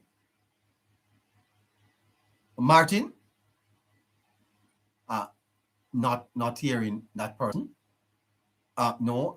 Fatty? No. Sharina? Not at all. Okay. So those persons are probably tappers. All right. You wanna go ahead, Gigi, and help us to understand this a little bit more. All right. So Mount Russell. Let me just go back to Mount Russell a little bit. As I said, people keep on misunderstanding how Mount Russell came about. Petra Caribbean, that year it started. They had $100 million US to build that road. I remember I was in the design office at the time. We spent 1 week. You hear me just say to your neighbor? Just explain something to him. 1 week, my company had the wherewithal, had the software, had the ability to negotiate that contract in 1 week with because election was coming. I tell you that. What? You hear me just say to you? My office was able to produce 5 different options within that 1 week. Because, and let me tell you the strategy behind the company at the time. The director saw the opportunity. They had hired some geotechnical experts to come down to walk the terrain. When they walked the terrain, they knew about the geotechnical problem, but they didn't educate the government. It's a business. You have to understand that from that perspective, but the government didn't do their due diligence. That's where the problem is. So what now the Bouygues did, when they got the contract, they started at both ends, if you realize that. They started on the bottom and they started at the top. And the middle, where was the problem? So all they did, they worked to the way till they done the whole of the money. And say, look here, we came in on more money, finish the project, we want more money. It's a strategy. Government didn't do their due diligence. That's what I'm trying to explain. And we are suffering for that. So originally, the length of the highway should have been 24 kilometers. It was narrowed down within that week to 19. So essentially, you fit a highway to the amount of money you have. You know? So you have to retrofit the design to fit the amount of money. Wow. So after signing that, and of course, they did all of this because the election was coming. Who remember when Pusha was in a bulldozer They had a press opening with bulldozer, Sheena bulldozer, push down bush. That was the Mount Rasa opening. Right? All in aim of doing that ceremony. Okay. Right? Yes. What had happened now, the Uh-huh. geotechnical issue hit the Boeing now because, as I said, they knew about it from day one. They knew about it. So when they started the project, they started at both ends. And of course, they went back to the government and said, boy, look here, we need more money. Mike Henry came in now. They had no money. So Mike Henry, in his best wisdom now, started to look at the other, because he didn't want Boeing to leave, So he started to look at the Maypen Lake, which now became back a part of the private agreement because the original highway ended at Sandy Bay. You remember that? Yes, sir. All right. So he now started to negotiate with Boeing because he didn't want Boeing to leave, because he loved Boeing. So he started negotiating Maypen to keep them in the country, but the Mount Russell project was at a standstill for years. Right? Because of these geotechnical issues. Everybody blamed Boeing and said, boy, they never finished project, because I heard politicians come out and say, boy, they were incompetent and they couldn't finish the highway. It had nothing to do with incompetence. Boeing is one of the largest construction companies in the world.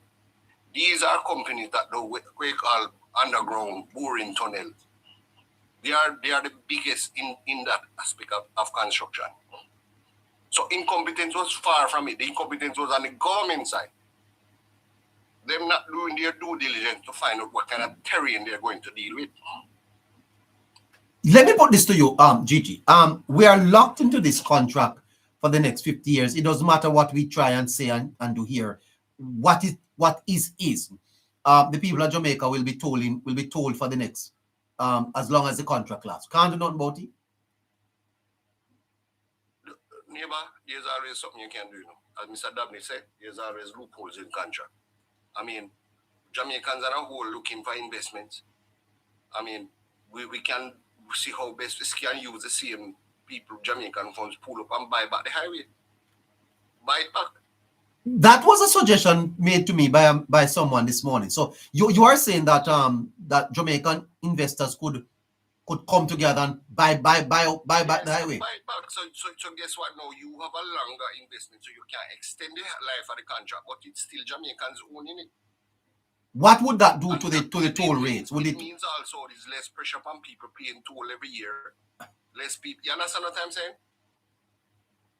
So the longer you extend the life of the contract, the less pressure or the payment period or the increases will come. Uh-huh. But how much is it? How much buyback you're talking about? How much million US we're looking at? I can't put a figure on that right now. That has to be worked out by the technicals. But there's for me, I wouldn't mind Nigel Clark on this one. Yes. Nigel Clark would be the genius on this one because he was one of those who promoted local people buying or investing in their country and gave Jamaicans an opportunity to buy shares in different assets. Yeah. Gigi, is it a solid argument that Jamaica's negotiating position was weak because of our financial position or the lack thereof? We have no financial power. Uh-huh. And that really is the problem. It is not who signed the contract. We sold ourselves. Right. I was even working in the office with a pain in the heart where that was concerned. You personally felt hurt by it? Yeah, I was working on a project, of course, it's one of the biggest projects in the island. And I was happy just leaving college to have this experience. But at the same time, when you heard the terms of the condition of the contract, it pained my heart. My God. You hear that, listeners? It pained me, neighbor, I'm telling you the honest truth. My God.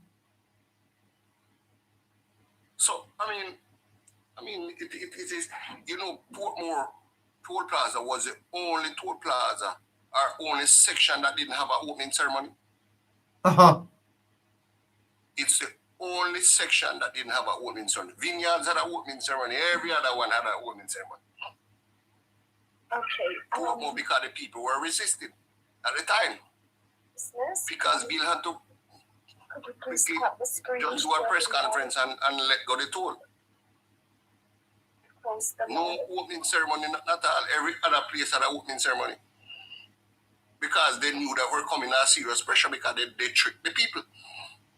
They knew that.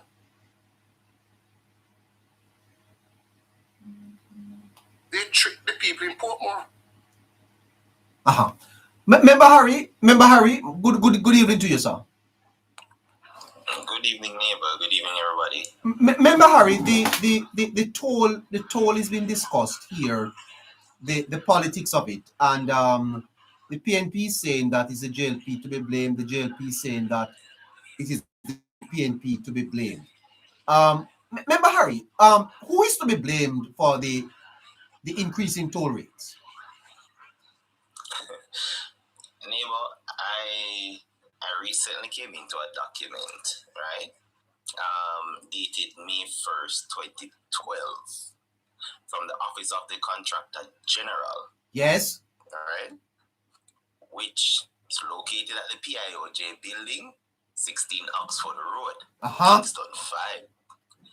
Now, it's an extensive document, neighbor, but here's what I'll put to the listeners. Why, and Mr. Cousins, by the way, I hope he can also locate the document. If he needs it, I can send it to him if you reach out.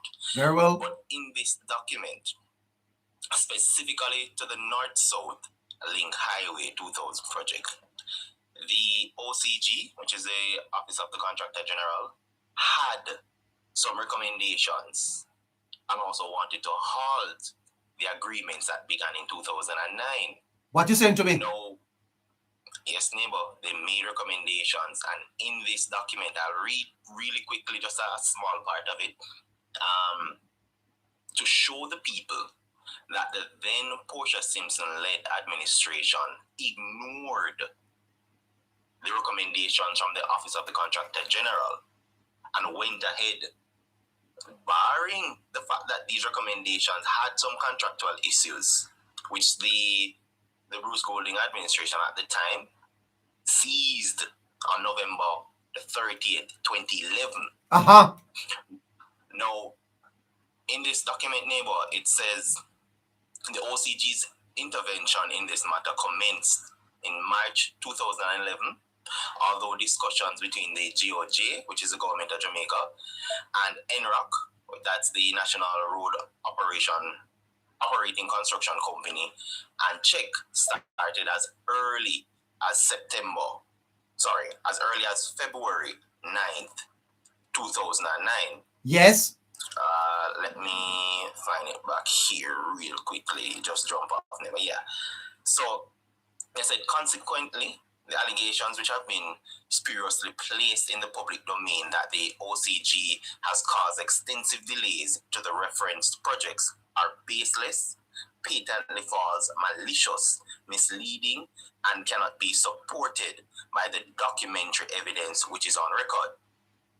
Quite curiously, and what should be even of greater concern to the public, is evidence which suggests that the GOJ has deliberately bypassed the OCG despite Hold on. OCG's... Hold on. The GOJ, meaning the government of Jamaica, yes, bypass the Auditor General or the Contractor General? The Contractor General. What? That's exactly what it says, neighbor. I'll send you a copy of it because I was listening to the program and I located the document and I was going through it. I haven't finished it, but this part grabbed me significantly because what it stated in a neighbor, it says, despite the OCG's prior written recommendations, given the following fact circumstances. So this is not feelings, this is not politically aligned. These are the facts of the matter. The previous administration seized the negotiations between GOJ and CHEC, having regard to the documented concerns which were raised by the OCG by way of a letter dated November 30th, 2011. Simply put, the then Jamaica Labour Party administration, having seen these recommendations, halted discussions. So they were giving the OCG time, because remember they are the technocrats knowing a neighbor. They are the experts in these things, and they halted on the recommendations. Now here's the next part. The OCG wrote to the current Prime Minister. Remember, this letter is dated May 1st, 2012. The OCG wrote to the current Prime Minister, the Most Honorable Portia Simpson Miller, on January 6, 2012, her very first day in office, regarding the GOJ's posture, having regard to the fact that there was an OCG recommendation on record for negotiations to cease between the GOJ and Czech, or for the contracting opportunity to be put to competitive tender. The OCG also advised that it stood ready to meet the GOJ to discuss the matter. A copy of the OCG's letter to the Prime Minister was released to the media on January 9, 2012, and can be reviewed on the OCG's website. However, and despite the foregoing to date, the OCG is yet to receive either an acknowledgement of its letter or the GOJ's formal and documented positions given the OCG's considered recommendations. It must also be noted that on January 12, 2012, during a meeting with Dr. the Honorable Omar Davies, the current portfolio minister, the OCG, in a proactive move, provided him with a complete set of documents pertaining to the OCG's concerns regarding this instant matter for his information and guidance. So, let me put it to Omar Cousins, because I haven't finished that part. You can't put it on the previous administration. You got the recommendations, you got the time to renegotiate, you got all the records needed. If you had any concerns, to make recommendations, to let it go through due process, through the technocrats, and put a better deal for Jamaicans. But what happened instead, neighbor? It is instructive to note that to date, the OCG has received no written communication whatsoever from the minister regarding the documents which were conveyed to him. No attempts whatsoever have been made by the GOJ to formally communicate with the OCG to resolve the concerns. Instead, the GOJ in March 2012 went directly to National Contracts Commission, NCC, to legitimize the transaction despite being seized with the knowledge. Let me read that again. In March 2012, went directly to the NCC, which is the National Contracts Commission, to legitimize the transaction despite being seized with the knowledge that the matter was not a procurement-related issue. In this regard, the NCC curiously offered its no objection and recommended that the merits of the proposal be discussed with the Ministry of Finance and Planning for guidance and further action.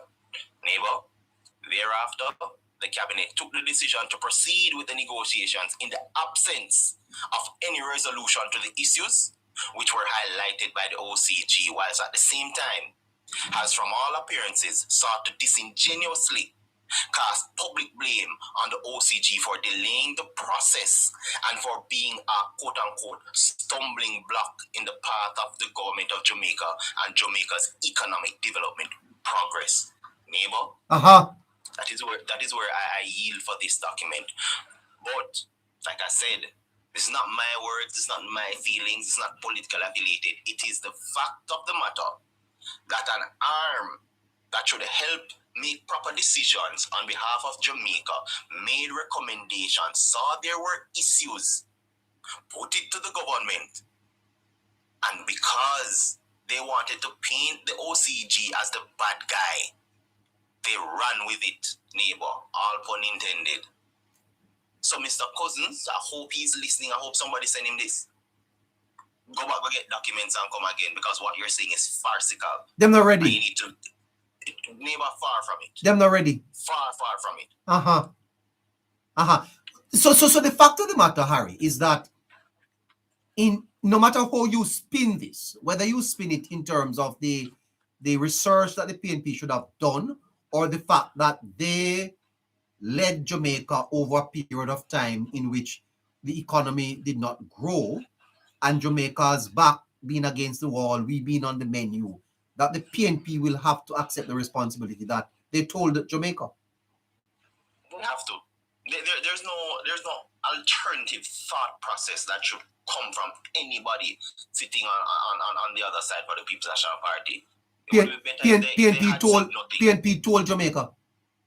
They did, neighbor, from 2001 and 2012. It is their legacy. Let me put it that way.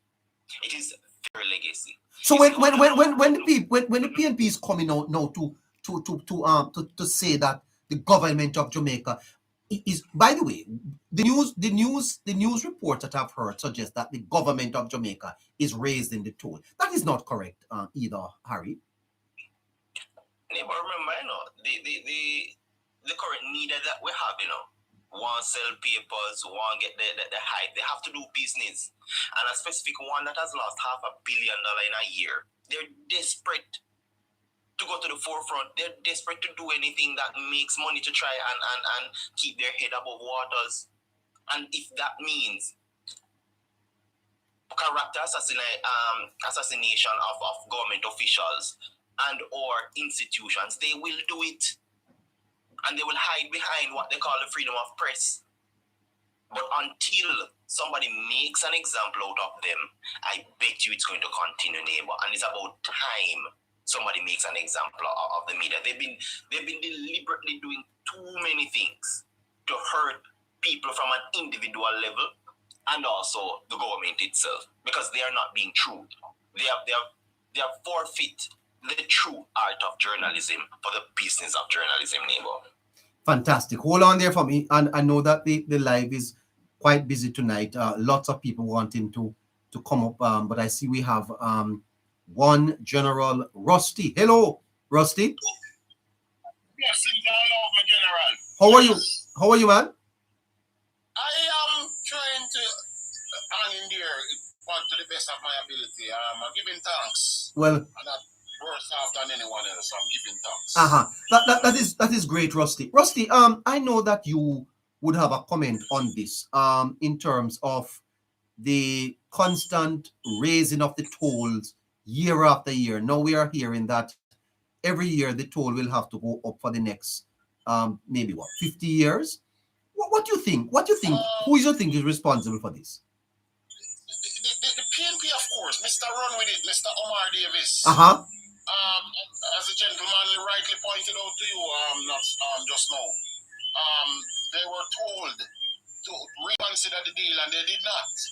Right, and that is just coming to light now publicly, because the PNP are very good at hiding and sneaking around the corner and doing things behind everybody else's back.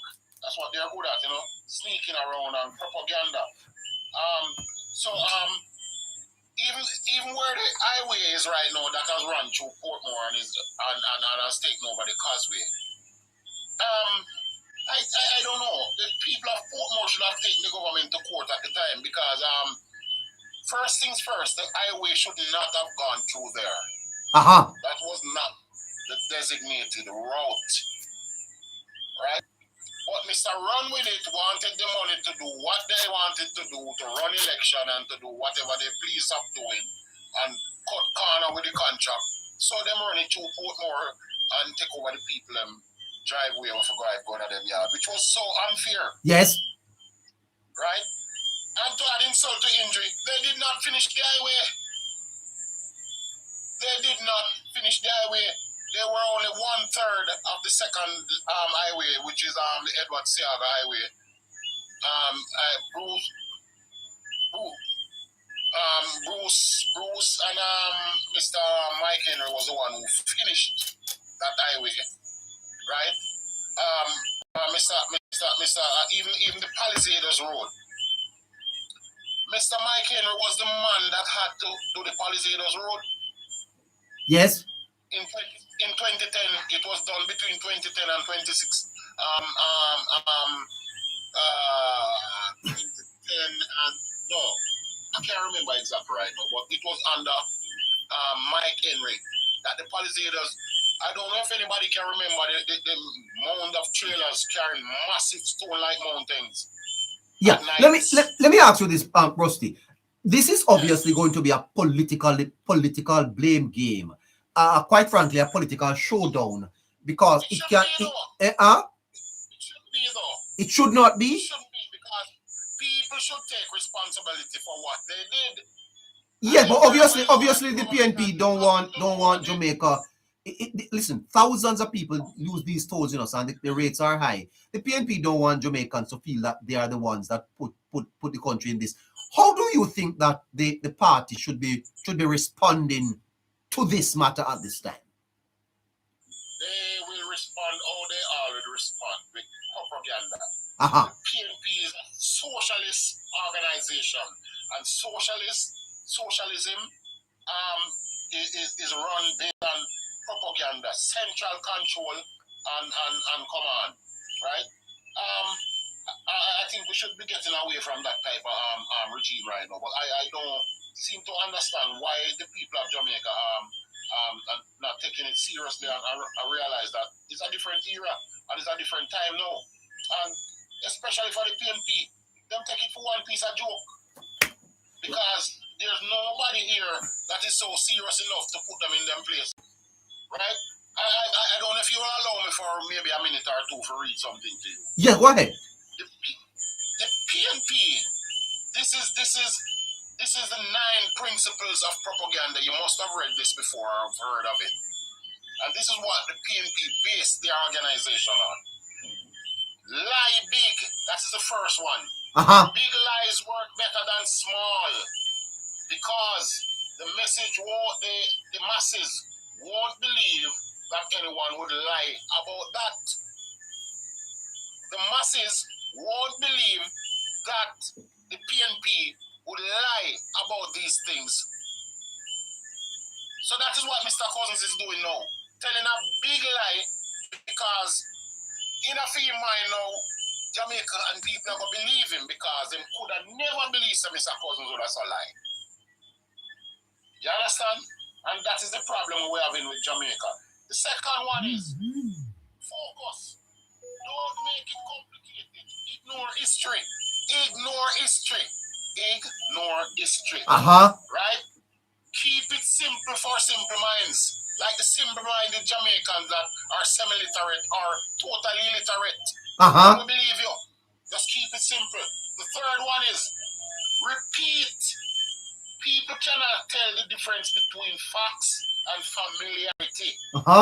If they hear it, same words repeated enough, they become their truth. Okay. Yeah. You have to refresh us as you go along, Rusty. Refresh us as you go along. Right? People cannot tell the difference between facts or familiarity. Look up the word of familiarity. It means something we are used to, something we hear all the time. Right? If they hear some words repeated enough, they become true in their minds. The blame game, exactly what is happening right now. Never credit the other side. Always blame, debase, defame, and dehumanize. Listen to the words. Defame, debase, and dehumanize. Like they're doing to the Prime Minister right now, trying to make him into something that he's not. They might dehumanize him. And they might debase him, right? And defame him, right? And that is how PNP operate. So all these things that you've seen is happening right now. And I hope somebody's either recording or writing this down. Provoke is the 5th one. Outrage, provoke outrage, fear, and resentment are more powerful than reason, logic, or facts. The PNP have no facts. No facts, no logics. They don't want to hear that. They don't want to hear good reasoning. What they want to hear is resentment. So, pump up the people. Labor right and duck the people. We hate labor right. When you ask the average in the street, why do you hate labor right? Labor right are wicked. Why them wicked? And you cannot say why they are wicked. They provoke the protest with protest, Rusty. Right. That's why you see all these protests happening. Yeah. And these people, I just watch a girl and I don't remember what's her name. Because she's so delusional, she and all the others that was over here. And them bringing down the prime minister to the dirt. And I can't understand. Them listen one side of the rhetoric and stick with it, and they don't want to hear the truth none at all. Do not tell them the truth. It absolutely blow their mind when they hear the truth. Crisis issues. Number six, crisis issues must be life or death. Good versus evil, love versus hate, us versus them. Urgency, defeat, objection. So the objection of the prime minister is being defeated by the urgency of misinterpretation, lies and innuendos and nonsense and rubbish. Right? That is what they're doing here. They don't want to be objective. You understand? And I can give you a reminder of this. You see, people will say, Rusty, you're Rasta, you're labor right, because they want to say, Bustamante did Coral Garden 63. But nobody seems to want to be remembering what Marcus Garvey gone through because of Norman Manley, or what Rasta's gone through in the 50s because of Norman Manley. They will only remember Bustamante. They don't want to be objective about anything that is real and serious. They're just propagandists. Yeah. And they play on the emotions too. Number 7. A person might question facts, but they will never question their own feelings. Go emotional. So what the PNP is doing now is playing on our emotions to get us all emotional and labor right wicked. People have to wake up. Don't make them play on emotion. Look what is happening now. Versus what never happened then. Right? All right. Number 8. Ignore reasonable arguments. Like what is happening right now. Nobody wants to hear that is the PNP did this. They are ignoring that. Right? Ignore reasonable arguments. Demonize all who disagree as having bad intentions. That is what they're doing to the Labour Party right now, especially the Prime Minister. Dehumanize him and make him look like a bad person. Right? Panda. Ignore reasonable arguments. All right, we'll read that one there already. 8. 9. Number 9, the final one. Morality is for losers. Listen this again. Morality, which is righteousness, is for losers. The victor's morality will not be questioned. No limits. That's what Nathan thought. That is Nathan Campbell. When Isaac Buchanan and tell they come in and say, watch out, that go on a 3-string business after stopping at the parliament. Nathan call the man a boaty. Now in local terms mean boaty. Boaty mean you're back for the two side. I cannot guarantee you Isaac is not batting for Labour right. He's just exercising the decorum of a lawyer, and he knows that the parliament is the first and the highest court.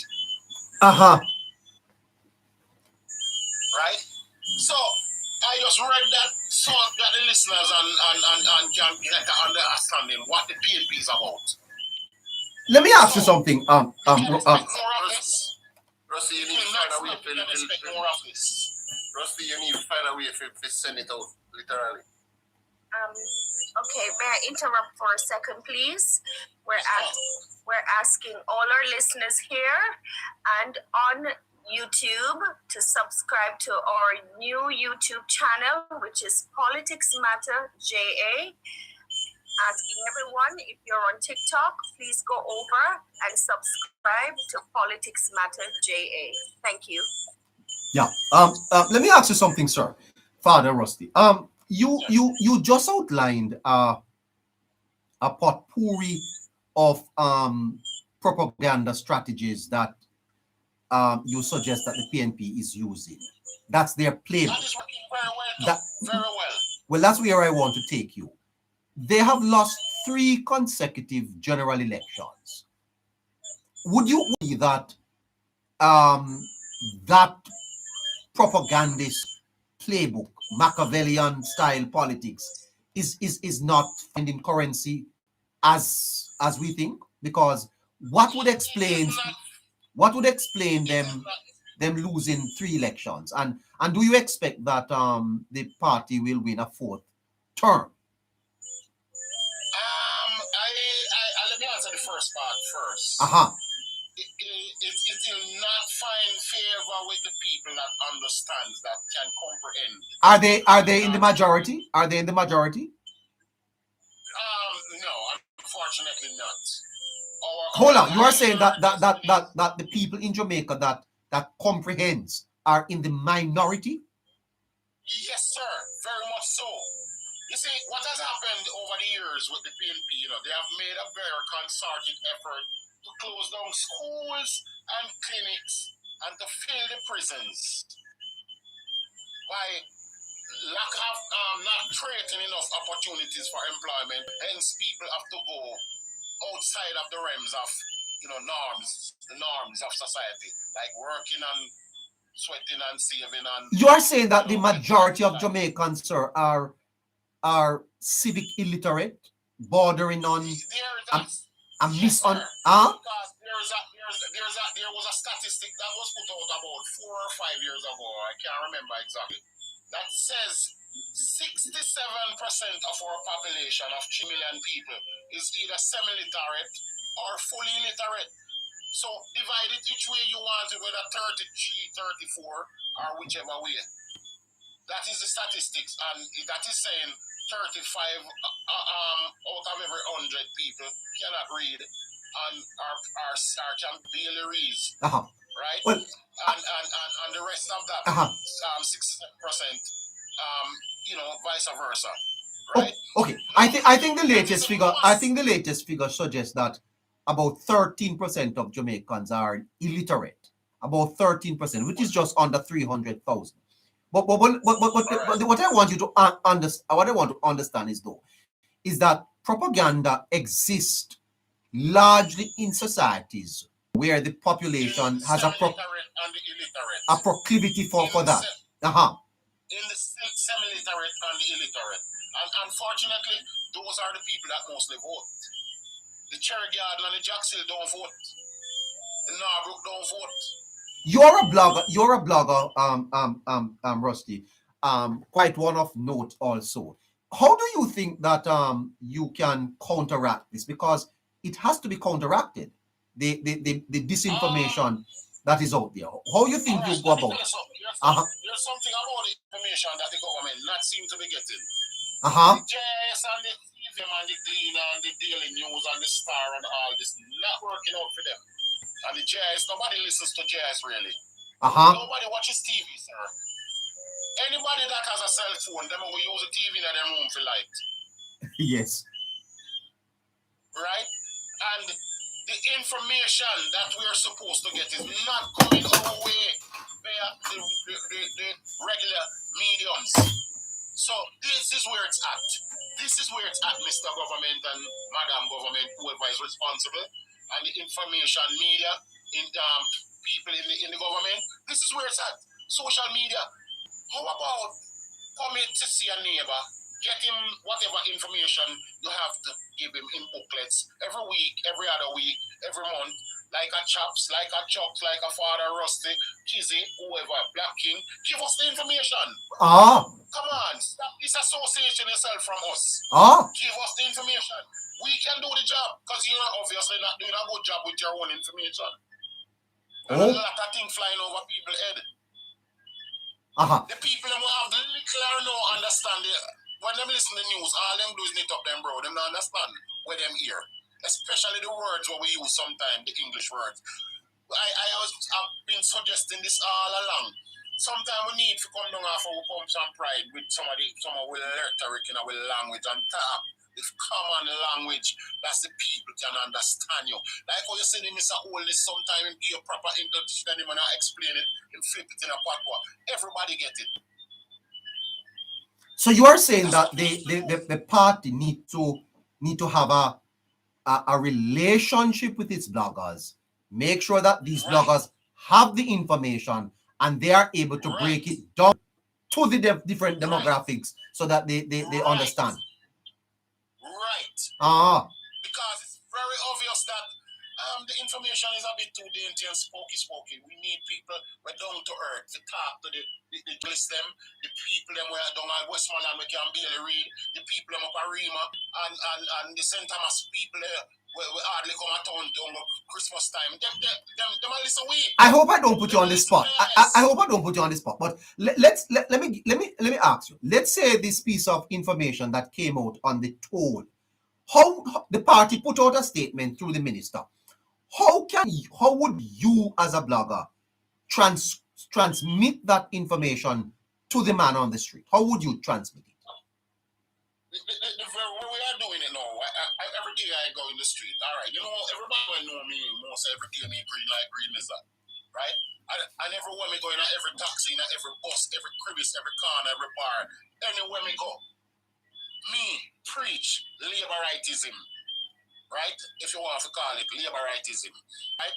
Me preach that because me, for one, I don't know how much other people in Jamaica, but me scared of PNP when me got through with PNP as a youth. When we see happening at the 90s with PNP, I would never want to see a PNP government. So that is my rhetoric that I preach every day. Show a labor right, one bro God. And not just that. People get that, but they want to know why. So I tell them about urban development like the urban center in St. Thomas, and one is now being constructed in Portland, and there's another one to be constructed in St. Elizabeth, and we can talk about the roads, and I mean the Spark program, the main road Spark program just start. We talk about these things.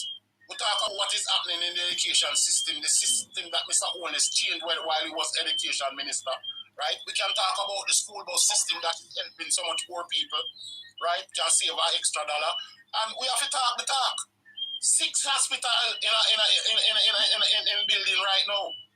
Spanish Town is going to be either the biggest or the second largest hospital in the island right now. 6 doors, right?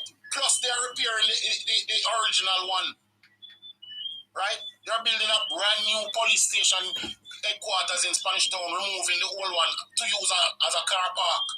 Let us talk about the things that is happening. We're not hearing the ministers, we're not hearing the so-called councillors or the caretakers, right? And I have something to say about these people too. If you think you're going to win the election 30-30 before you win this local government election, we're going to have a bad day coming. Say that again, please, for me. Please say that again. If the government think that they're going to win the general and not win the parish council, we have a very bad dream. Really bad nightmare. Because, let me tell you something. You see how close the PNP brought us in the previous local government election, and you see how close they came in the general. That is a psychological win for them. That is a psychological win for them. And let me tell you how Jamaican people view politics. Like Manchester United and Chelsea. Them not really serious like that, always serious. Yeah. So you are saying, Father Rusty, that we have to shift communication to social media and include the bloggers. They have to be fundamental. As a backup. Yes, definitely. We need more of the ministers on our lives. We need some of the caretakers on our lives. We need people for here, you know. I see. Since I'm not busy, I can't have the time to get all about and everywhere. Nothing wrong with sitting in your living room by your phone and talk to a neighbor. See a rough go on them thing, right? Me know if I adjust myself with certain people and certain time.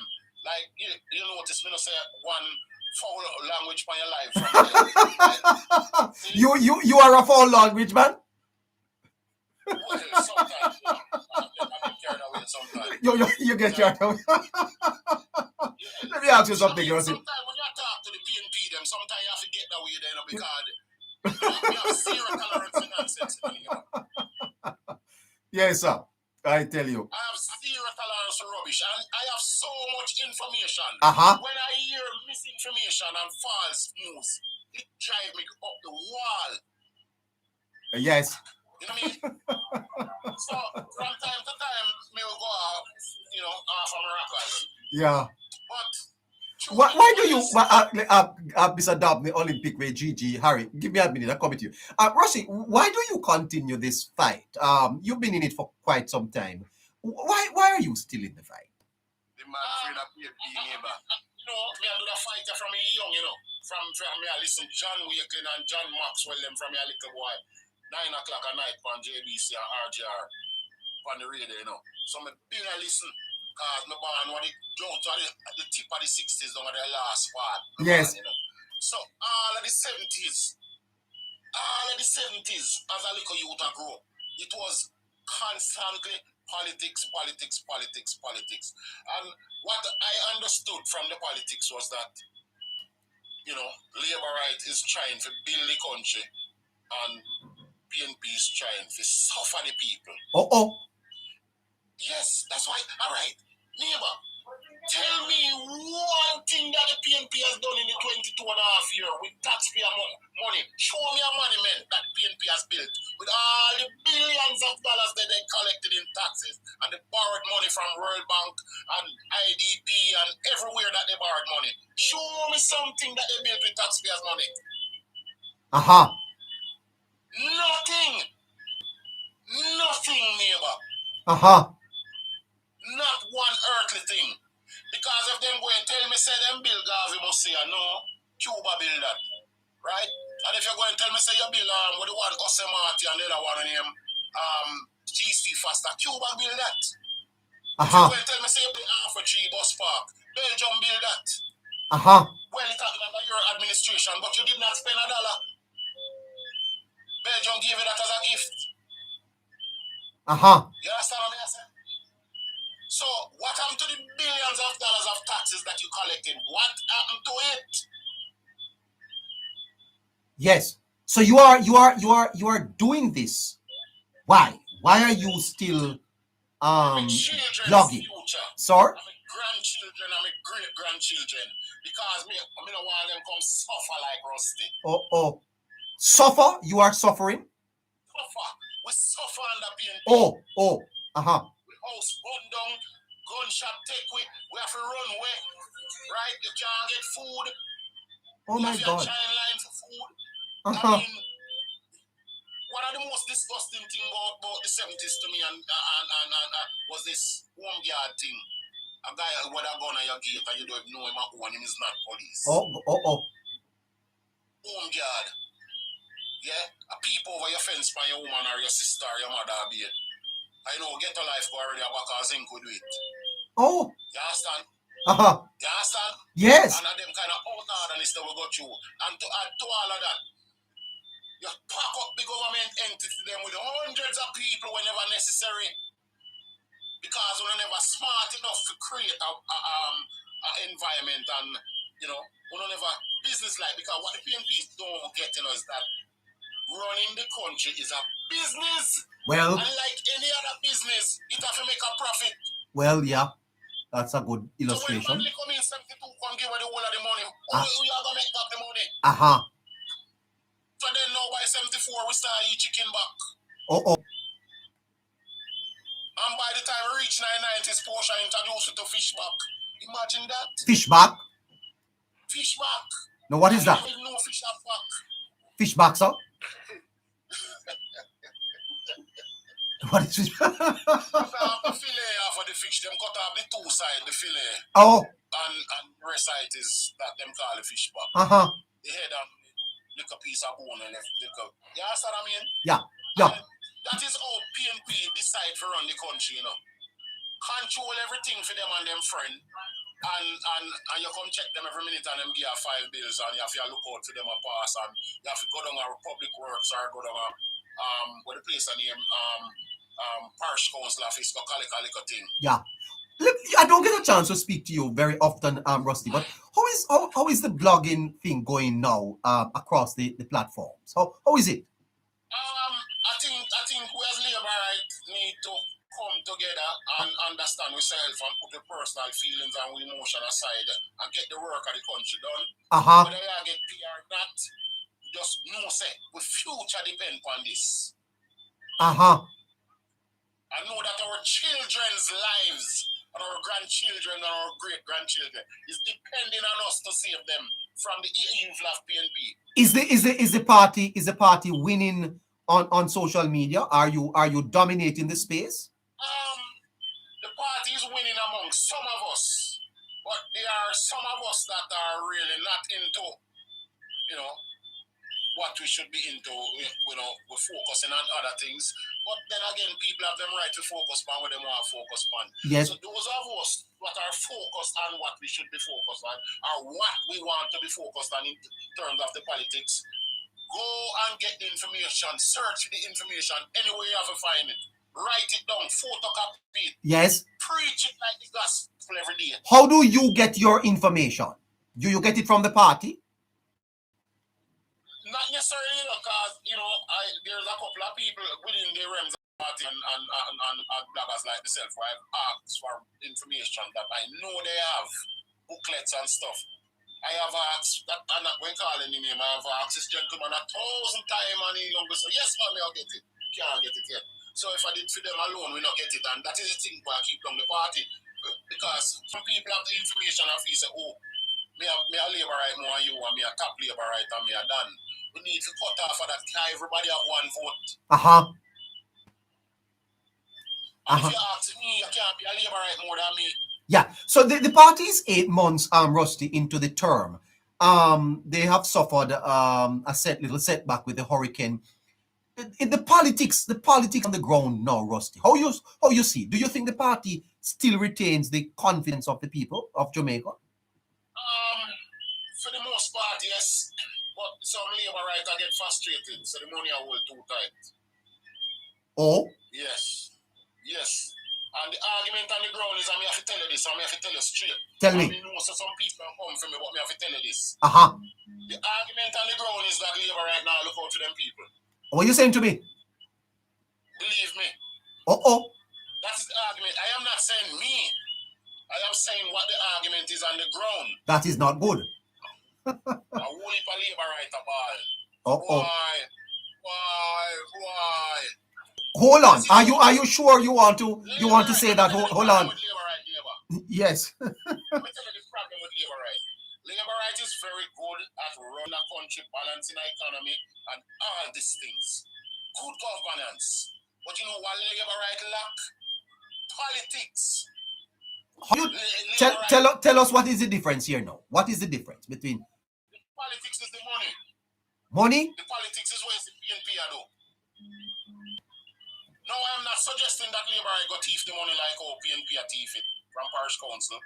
What I'm saying is, look out for your people them. I say if you walk and give out brown paper, but find some people and who want help in a business and help with this and help with that, and and I doubt it's Brown God fault, because that virgin is such a kind virgin.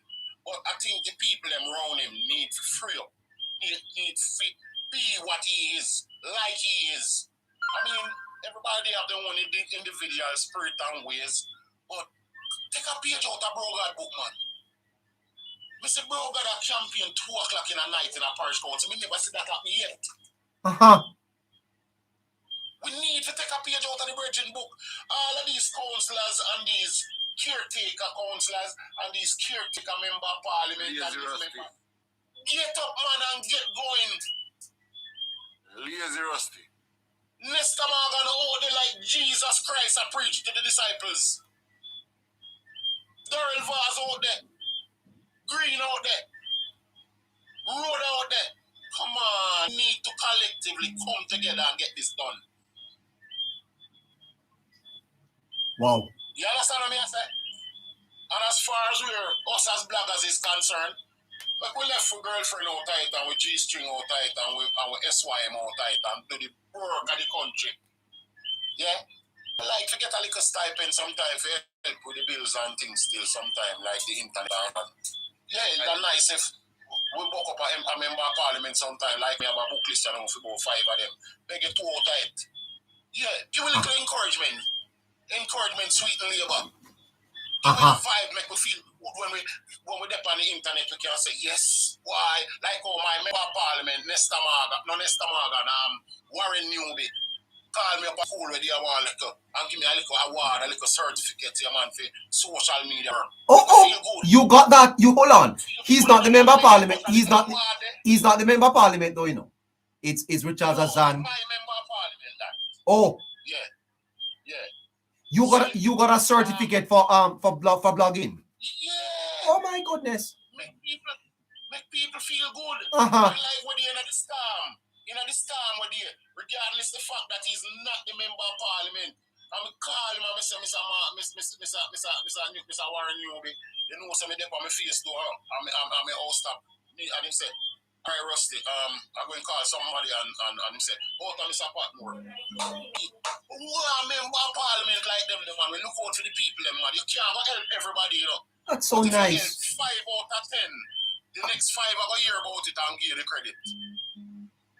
You understand? Look out for the people, man. We run up and down for you, man. And, you know, bro, gotta do film part. Everybody else have to pull them weight. We have to pull the weight, brother. See the parish council where you see come up. If we don't win it, we not in it. Yeah. Okay. I mean, I tell the councillor them and the caretaker them and the member of parliament them forget to no beef or no chicken or no fried fish. Come together. The member of parliament when him and council no agree because of them they would want that girl Lego that. What you saying to me? Right? Come together, brother. Make we do this. Because let me tell you this, Virgin. You see what them do with the $74 million down Westmoreland with the two minutes before Dayton Campbell run get in the election. 74 million suit, 1.1 billion a St. Catherine, 600 billion parish council. You know, Kingston and St. Andrew parish council. PNP should never have it. And you know, it's a legal right. Class. If you don't have it, through corruption, we should stop them something there. Yes. Because she can't get it, she fight against the man, we should have get the deputy. And through that now, them no vote for the Virgin, Mr. Ennis. Saying? And cause we know if we lose, the money basket, Kingston and St. Andrew Corporation is the money basket for politics. But then so much money them show we say them I get with you. How much 7 billion or 70 billion? But we don't have to move away from that type of politics though, Rusty. 70 million. Yes, how much? 70 million. No, we need if the PNP ever win parish council and collecting all these billions of dollars, where you think they're gonna spend the money on? Well, it's great. It's great. Great having you, Rusty. I'm running out of time though. Nice talking to you. Yeah, man. Give thanks for having me. You know. Not a problem. Big up yourself and take care. Keep lighting fire under them. Let them hear and understand. Great. And I want to tell the people on this, don't believe them lies that my cousins are telling. Where was he all along? Why he wasn't saying this? Well, he just got the little work. No, but you sure if you didn't know this, whether you get the work or not, come out and say something. He just get the little work. Him just get the little. Them lie, man. Man, I have to stop it, man. That's true. All right. Stop it, man. Olympic Dobney, Harry, we're going to have to head to our final furlong, but we have Kimmy here. Hello, Kimmy. Deva, just before Kimmy comes on, we have Omar waiting before, please. Good evening to you, sir. Hello, Omar. No, not having him. Hello, Omar. Kimmy, go ahead. Hello, Kimmy. Hello. Hi, How are you? hi, Kimmy. How are you? Hi. I'm good. What about you? Not bad at all. Kimmy, you live in Portmore? Yes, I do. You have to pay toll, eh? Yeah, I do. Oh my goodness gracious, Kimmy. What a wickedness. Mr. Neighbor, listen. There's a new slang in Jamaica say if you think it take boy to do certain things. You think it take boy for run a country, Mr. Neighbor? You think it take a boy to take a country out of the slums that we were in? You think it take boy to bring the unemployment rate to 3.6%? You think it take boy to bring down the murder rate, Mr. Neighbor? No take boy at all to do it. No take Kimmy, take girl neither. I'm not take girl neither. A man do that. A man do that. Mr. Neighbor, listen. Action do that. Work do that, Mr. Action Neighbor. do that. Where the money? You think it take why, Mr. Neighbor? Yes. To have the young people them a go to school for free? You think it take boy to give people a degree, a bachelor's degree for free, Mr. Neighbor? Yes. It not take boy to do that. Action do that. And we were never getting those things. And I came up because father was to touch on the fish back. The fish back. And I quote, Portia LaQuisha Simpson Miller said, Jamaicans cannot afford fish, so they can buy the fish back so we can get protein from the fish back. Hold on. Where Miss Simpson said that? She said it when them just launch out fish back, when fish back You are reading from something there? Hello. You're reading from? Mr. Ali, I'm going to send it to you. Uh-huh. I'm going to look for it and I'm going to send it to you. I remember she was on the campaign trail and she stated because people were so having, no, we can't buy fish. We can't buy fish. Fish too expensive. She started to tell people say them to go buy fish back, Mr. Neighbor. Oh my. I remember in the election, one PNP man talk about Saul fish. You know, what his name? What man name we talk about the Saul fish? Saul fish. Mr. Neighbor, them gave us. No man, there was a PNP man talk about Saul fish. What name? PNP man to talk about saltfish and PNP. Heels, talk about saltfish. you know, so I went to the Chinese shop, go ask if they have saltfish there. They said me have to go on a back road. Do you know uncut chicken back, Mr. Neighbor? Yes, I know the hand cut. The hand cut one is the local chicken back. Mr. Neighbor, we show you all them you want keep us in a one bandage of just eating little bit of things. Be able to buy you buy the hand cut, ma'am? You buy the hand cut? Me like the hand cut, Mr. Neighbor, I'm not gonna lie. Because it's not like the chicken back itself. So yes. I like curry it down. Okay. But I say that to say this, sir. This country has been in the hands of Andrew Oles for the past 10 years. Now, I say this. They say the fourth term, Mr. Neighbor, it's going to be really hard. You think so? It's going to be hard. Mr. Neighbor, you think the third term did hard, Mr. Neighbor? When we did it on live from how much o'clock? Oh, my God. Let's go start take shit. Let's go start say, oh, so neighbor come off, they make me jump on. Neighbor, ma'am? Because they have already started their propaganda machinery. They have already started. Remember, say local election. May I ask you for a minute? May I ask you for a minute, Kimmy? Let me tell you this. I think societies change and societies adopt. And there's a fundamental shift taking place in Jamaica, you know, and I want you to listen to me for a minute. The people of Jamaica are beginning to realize what good government look like. And I believe that if the Jamaica Labour Party continues to perform well, the Jamaica Labour Party won a third term based on its performance. When the Prime Minister went into halfway tree and started to give out those performance books, it was an amazing thing to read through the performance of the government. The government can win a fourth term if it continues to deliver. The PNP support in Jamaica is not growing. The PNP don't have no credibility, and the PNP is campaigning to a Jamaica that does not exist.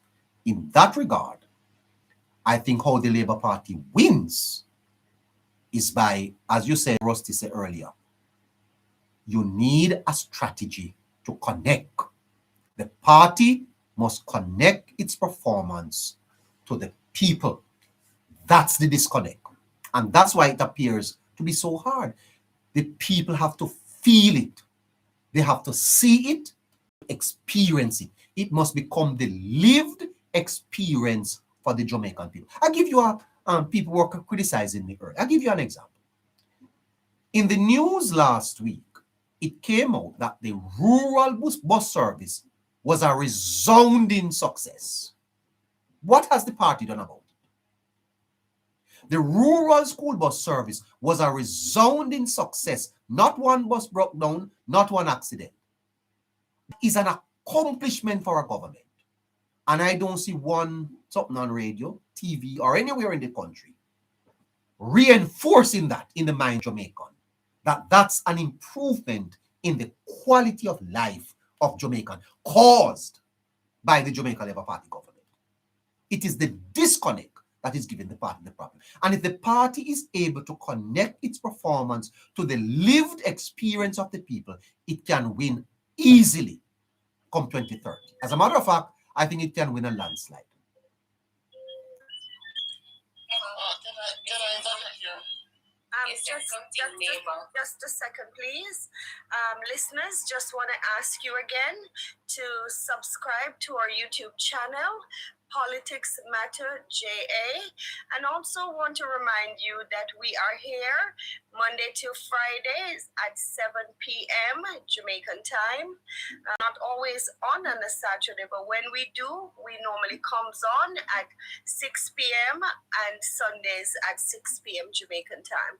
Thanks much. Please remember to subscribe to our YouTube channel. Thank you. Wait a minute. Before you come in, Rusty or Kimmy, let me give you another example. For 30 years, Jamaica was under a murder problem. 30 years. You know what the murder rate in Jamaica today is?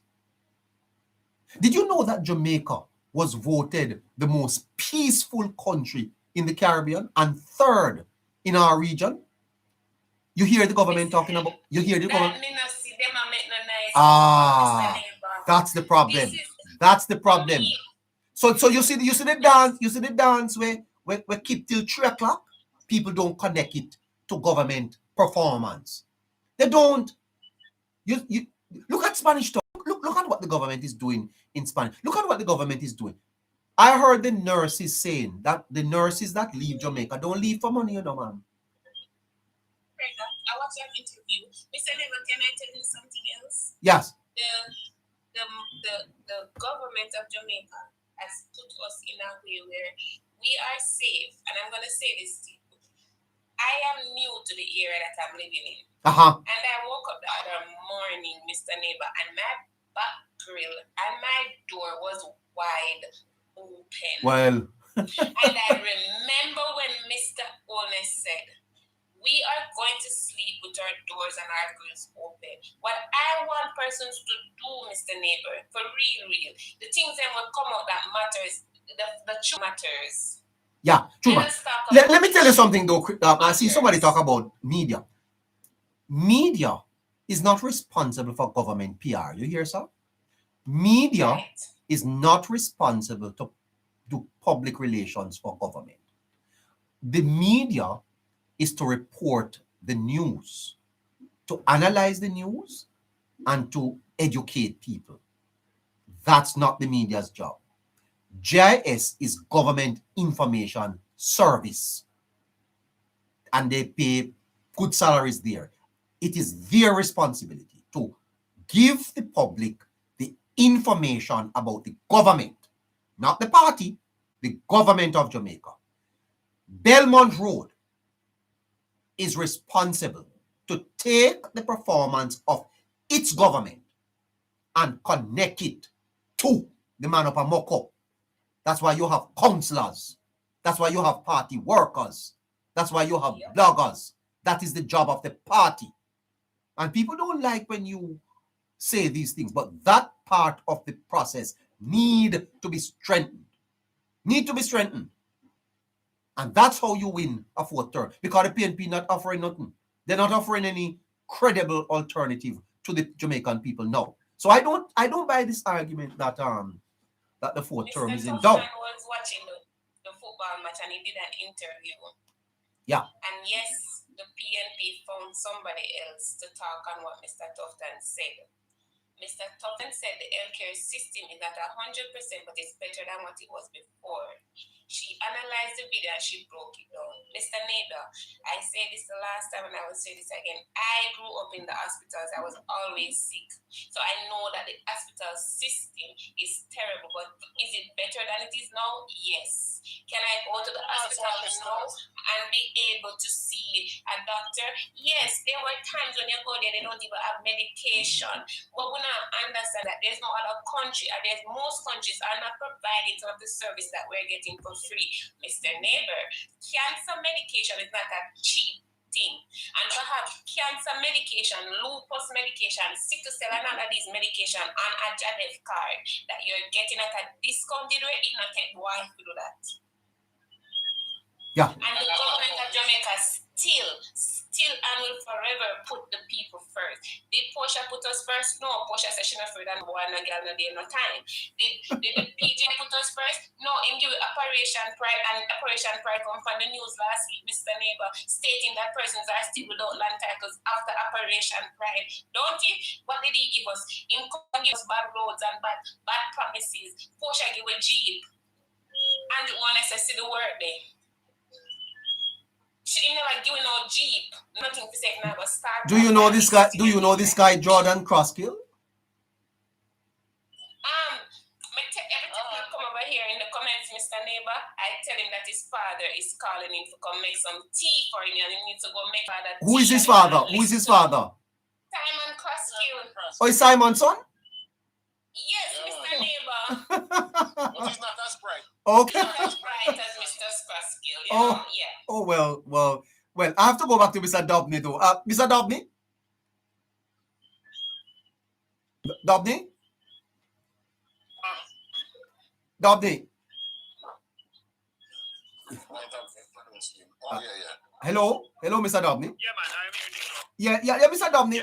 We have 14 minutes. Right here. Yeah, we have 14 minutes, Mr. Dobney. You have been listening to the conversation. You can just chime in and then I come to you, Harry. Let's go down the line. Go ahead. Neighbor, in spite of the challenges that we face in the now, the expressions by all of us, and when you hear the persons on the street, it speaks volume to the performance of the Jamaica Labour Party in comparison and indeed in a contrasting way with the stewardship of the People's National Party over the years. Respond to something for me, though, Mr. Dobney. There is no doubt, and I know you're a very good listener, that some concerns are emerging in terms of how the party is connecting to the grassroots. Fundamentally, hello? Yes, I think we lack that. Neighbor, I missed out a part of what you're saying. I'm saying to you, when you listen to people like Rusty and Kimmy, who are bloggers and they are grassroots people, you get a little sense of disconnect, which is not a positive. Or you would be concerned about it. I am very concerned about it, neighbor. I have spoken volume as it relates to the grassroots, the diverse population that we have across this nation. Persons who will understand the English language and persons who doesn't understand the English language. Person who want to hear Rusky when he's speaking the down-to-earth way. All of that is a significant part of the breaking down of the message in such a way so that diverse population can hear and understand and indeed have a resonating with them, because that is significantly important. We speak about mobilizing all the pillars of responsibility within the party structure, from the councillors, the caretakers on the ground, the area council, at every level, neighbor, the community leaders, the PD captains, all of those persons has to be brought into the framework of direct communication of the party's message, and allow them to be able to disseminate it in a manner that it does not change, but the same way that the party intends it to reach the grassroots, it reaches. Because let us accept this fact that the Jamaica Labour Party is doing well, but connecting with our people is a significant gap that we must bridge, and bridge in the now. Rusky talk about the local government elections. That's a few months away. And we have to ensure that the message reaches, because if the message does not reach and the PNP win the battle of the mind with their propaganda campaign, I think we are going to be in a problem. And we need to take note of that and make sure that we make every effort to connect with our diverse populations. Okay. Would you'll be joining us for the Sunday review tomorrow at 6 o'clock?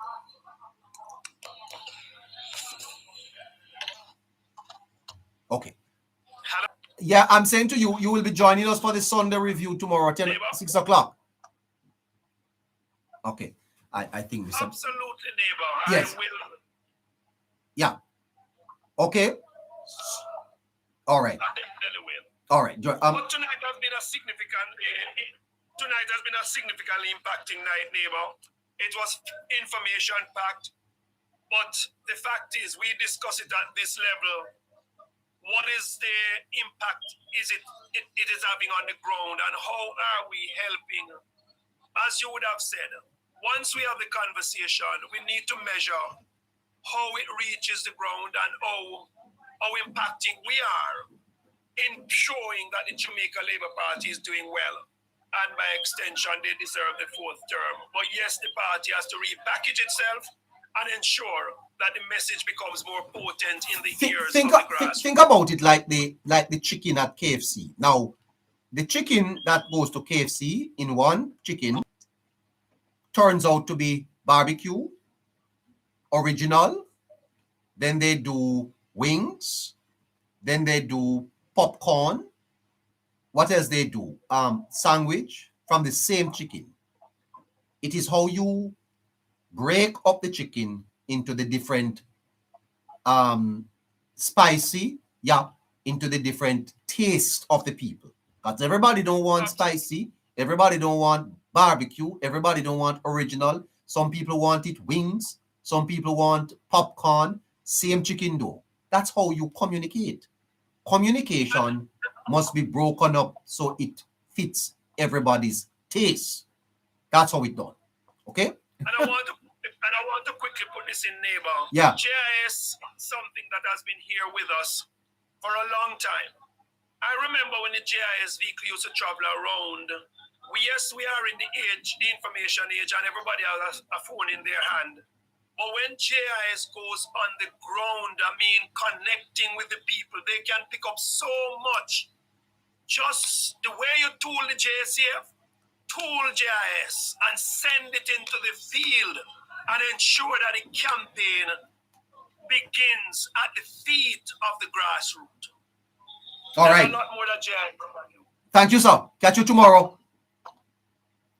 I want to make one final. Yeah, man, I'm coming to you, Rusty. I'm coming to you. Hold on. I'm sorry. Hold on. Harry?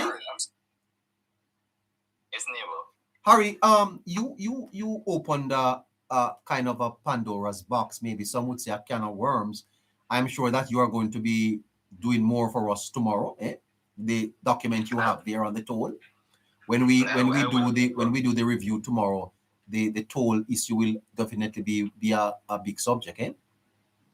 It definitely will. I think it's also going to be probably one of those issues running from the middle of the month, closing out the month as well.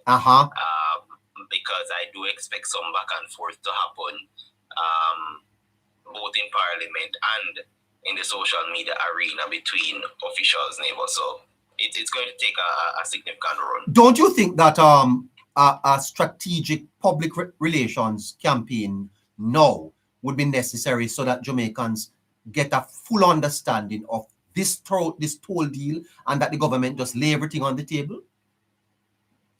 I think that has to be the bold move, neighbor. There are some things that may have to be sacrificed. Maybe a few people's schedules have to be, changed and so on. A few meetings that are not high on priority may have to be cancelled to push the truth about what this deal is. Yes. To give the people the genesis of it. Because, for example, when you look at the East-West, that was from 2001, that in itself, neighbor, is almost an entire generation that just come and see the road. And while we know people may have shares in this company and so on, and it may be good and dandy, we still need to know what was the cost to people in Jamaica and still a cost to Jamaicans as it stands. So I think the genesis has to be spoken on. I think it has to be where the party comes now and give a kick up the butt to these councillors, because my idea of this reaching the grassroots starts with the councillors, neighbor, and I truly think councillors overall, both from the current administration and the People's National Party, are failing miserably. Right? I don't see any form of proper representation whatsoever from them. I don't think specifically for the Jamaica Labour Party, you don't need to wait on a member of parliament or the government officials that forms the cabinet to give you information. You have access to it. You don't need to wait on them to come out and say it boldly and put out media prints. To see your right to go out and give the people information, break it down to them. You are paid to do this. And as such, you want to ensure that, especially with an election coming around, you inform the people first about what has taken place and what it means. Because just like as I said, neighbor, on the KFC menu, there are a variety of offerings. Yes. And right now, I don't think there's much offering being done hopefully from both parties when it comes down to councillors. True. It's the same chickens about different. Do you think that the government is being overly cautious? There probably are aspects of this contract that I and you don't know. But you think the government is very cautious because for future investors, it wants to make sure that it doesn't overexpose these investors. You think there's a cautiousness here? There's always cautiousness from the investor standpoint, neighbor, and the public relations when it comes on to that. But I also think the more so, because of course investor confidence is probably one of the highest in Jamaica's history since independence. Yes. Right? That's where it is currently. But I think more so because they have to be fighting on so many fronts when it comes down to misinformation and disinformation, yes, specifically from the media. I think they want to not only be politically correct, but they also want to ensure they cover all bases when giving the information, so there's no loopholes for twists and turns. We had TCN, Harry, and TCN, I think, caught the government by surprise. The Gleaner broke the story talking about the Porty deal. Then we had the TVJ matter. I see where TVJ even just last night had to come out and retract a story, and now you have this matter of the toll. Quite a number of things the government have to be focused on, and at the same time it has to be managing the country. Melissa matters, geopolitical situations across the world. Oil prices are going up, inflation moved this month. It's a difficult period for any government, Harry, and with an opposition with the type of skill that this one has. The government needs someone to focus on its messaging, don't you think? It does, neighbor, and I think, although we have the state ministers, which was formerly known as junior ministers, they are doing some good work in terms of understudy for those who are there. I think there are times they too have to come and help the main ministers on the front foot. I do know somebody like a Marlon Morgan. He's always batting well, neighbor. Right? And right across the forefront. Not just in Ministry of Education, where he resides, but I think specifically, based on how information is disseminated now or distributed right across, the bloggers and social media has taken a pretty good chunk of cake when it comes on to that communication medium. And I want to send two messages. One, I believe the government has to find a way how to get this information out there to their respective people, and do so not just quickly, but in a digestive manner, meaning even when you hand it down to these persons, it is simplistic in its best nature that they can also have an easier time going out and putting information out there.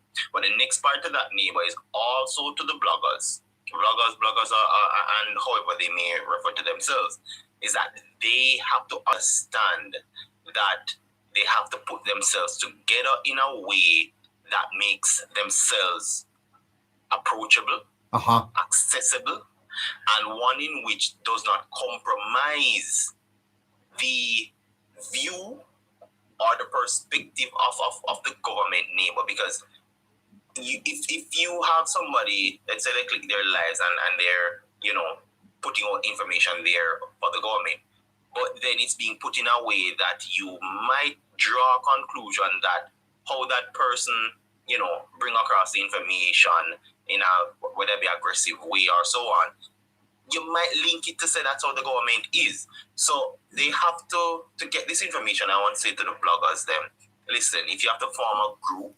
a designate person who get that information, and you then put it right across the board, you want to ensure that you come off palatable at all times, because you are a marketable individual, right?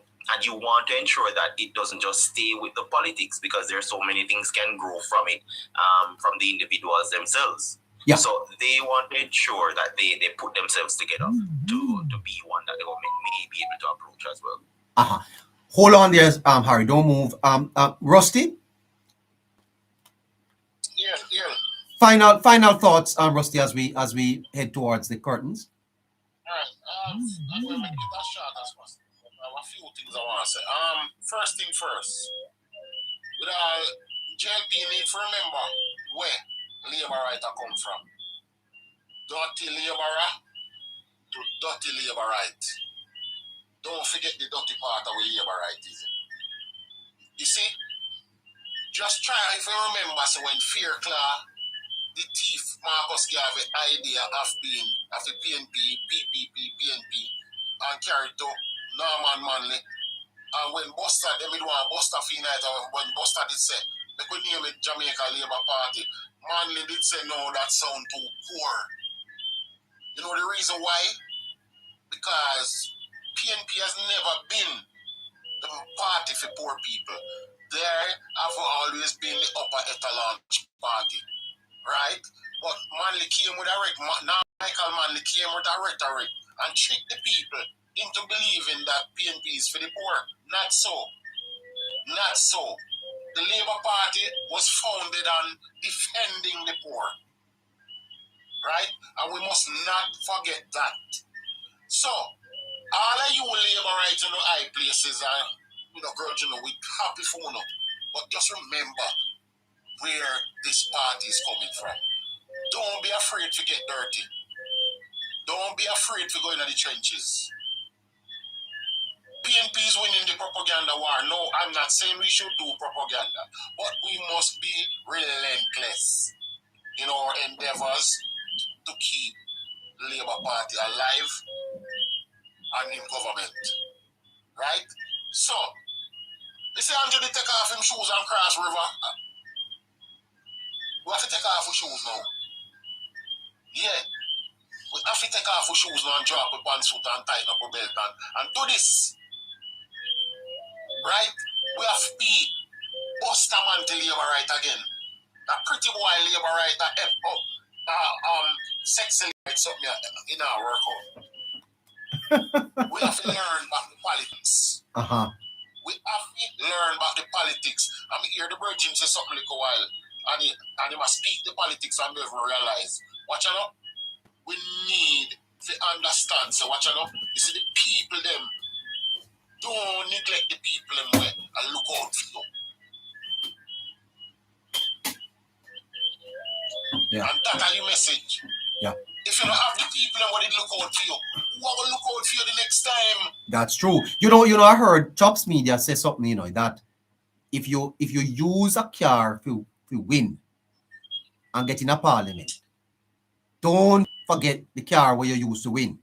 Keep it oil, keep the tires going because you're going to need it again. Tune the engine. Tune it up. Make sure. Keep your machine going. So, if it is that you have to call in a few bloggers, I say, all right, well, you know, one little 6-week course or a 3-week course in media relations. So be it. That's true. That's true too. So be it.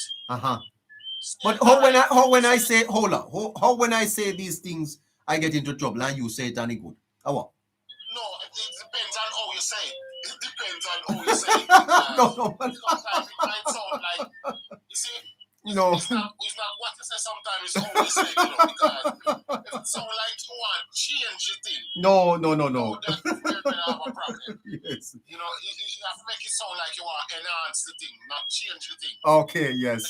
Because, you see, I'm telling you something about Rusty. I am who I am. What you see is what you get. That don't mean to say you'll get angry every day and mad. You'll get good Rusty some days because when I say what you see is what you get, depends on the day. Yeah. But I'm out of time. Father. I'm out of time though. Yeah, me like being me. I mean, I have to do it from the heart. Yeah. Like how me see it. I'm out of time. Yeah. Yes. All right. Kimmy? So, learn the politics labor right. Yeah. Look out for labor right and connect with labor right. Connect with the vloggers them. Love that. Take care of yourself. Right. They're running me out of the studio. Kimmy? Mr. Neighbor, Uh-huh. all I have to say is the Angel-led administration is doing a fantastic job. And 8 months in, I can truly say I'm very proud of my Prime Minister and the work that he's doing. As we said, we just need more information and we need more things that we can go there because every day one propaganda person ban. All of a sudden, Jordan Kraskill, now we don't know him from nowhere. in just surface. Oh. You understand? Yeah, but Englishman, we don't know from nowhere. Woman, she just surfaced. And this is what they do. They sit down in our office, Mr. Neighbor, and then send people go there, go promote them propaganda. We over here, Mr. Neighbor, need to just continue to do what we are doing. We need to push the fire. This is what is happening. This is how this is going on. There is 16,000 scholarship at the Ministry of Education that you can tell people about and they can go get it. I am looking to get my son a couple of them because I don't know my bright son around here. Right, Mr. Neighbor, they are the water, the old people that can't pay them water bill, they're getting an amnesty. Talk about these things, Mr. Neighbor. Talk about the people that will get amnested from doing certain stuff. Talk about the house that we get. Remember when I get board house from government anymore, we get concrete house with little furniture in there. Yeah, you know, Kimmy, the Labour Party is such an attractive organization, and I really think that some of you guys are so talented and gifted. Yourself, Rusty, all of you guys, you're so talented. The party really have some good people in media, social media I'm talking about, and it has a great message. Very attractive party. I don't see why it can't do much better, eh? It should do much better, Mr. Neighbor. It should do. It should. And listen to you, they really know of the amount of opportunities available for people in Jamaica. Yeah, talk about opportunities, Mr. Neighbor, because we have to make a man like Oski, when I talk about bread and toll fee. I have to make a man like Jordan, we want to build an independent party. No, say, sir, in order for you to build an independent party, you have to go tackle Mr. Holness, and you can't do that because he's the greatest ever. Prime Minister, this man give back old people money. This man give we back money in our pocket. We never get back a dollar from PNP with them 18 years of running the country. and we're still getting persons at the student loan got $100,000 after Melissa, Mr. Neighbor. These are accomplishments that we need for talk about. We're not going to sit down and talk about when could have gone, when them did I run it. Them never did that do it. So we are doing it now, and we're doing it even better. Ladies and gentlemen, let us pause for the cause. We are going to continue to bat for the Jamaica Labour Party to continue to be in government, to continue to run the country, to continue to do the good job they're doing. And when the PNP them come, we just need to enlighten them darkness, baptize them in a little green, and we'll move along. That's just the truth. Anyways, ladies and gentlemen, it was lovely, nice talking to you, Mr. Neighbor, as usual. Caroline, behave yourself. How is it? How is the wedding? Neighbor, you don't see your moderator setting up. How is it? What you doing? You don't see them putting me on date. And I don't know PNP, Mr. Neighbor. If it means not a Jamaica Labour Party man, it's not going to work out. Well. Over politics, and that don't make no sense. All right. Take good care of yourself. Bye-bye, Kimmy. Lovely. I wish you all the best. Lovely girl, Kimmy. Nice girl, Kimmy. She's a nice labor right girl. Ambitious. She have a pepper business, a hot girl. Hot girl, Kimmy. You have a pepper business there. Big up yourself. Hot girl, Kimmy. Hot like a pepper. I hope to meet you one day, Kimmy, and give you a big hug. Kimmy. One of these nights, you must make Kimmy host the program with me. You hear, producer? Kimmy and Neighbor. All right. Member Harry? I'm here, Neighbor. Yeah, close out for me, please. Talk to the people and close out. Thank you. All right, Neighbor. So, as usual, Neighbor. Yes. Great program tonight again, full of information. Of course, this is still the home of where conversation matters, Neighbor, and seeing with the government going with truth matters. I think it's a good combination, Yeah, conversations matter and truth matters. Yes, Neighbor. Yes. We just might be a part of the full series. I tell you. Yes. Good. I hope we can cover the next one live. It would be nice to do that. Neighbor, that is you asking me to go, Yes. So wherever they are, I'm going to send you live to the next one. Okay, cover it live for us. Well, we'll see how that one goes. Yeah, I heard it is in Kingston. Yeah. Not too. If memory serves me well, it wouldn't be too far from where I am. Okay, great. To be honest, because it's just like a stone's throw away. But yeah, we'll see how that one goes, Neighbor. Absolutely. But it's good to know we can come every night thus far and break down information to the people, giving them the raw information, let them know what is truth, what is facts from what is misinformation and propaganda. And I do hope, as each person leave here tonight, whether they go to their beds or if they want to go touch road like Jordan, that the information, when they're having conversations, will pretty much spread across the width and breadth of Jamaica and in the diaspora, Neighbor, because I think everybody who listens should leave here a better version of themselves than when they came. When it comes on to the information from the government and in the political arena, because we strive to do that. But big up everybody over on YouTube, their Neighbor. I think we're there on Facebook as well. All the platforms. We can't do this without you. Your support means everything to us. Big up to the tappers. The Neighbor will see almost 230,000 likes there. So that's good again. Oh wow, yeah. Big up to the tappers. Big up to those who have sent the heart means, that helps get the program out there. For YouTube. Did we get any lions tonight? And I'm not sure, Neighbor. I'll have to check with. Or whales? Or can somebody send a whale or a lot? Do we get any money guns? What's happening? It's a Friday night. Well, it's a Saturday night. Okay. Yes, Neighbor.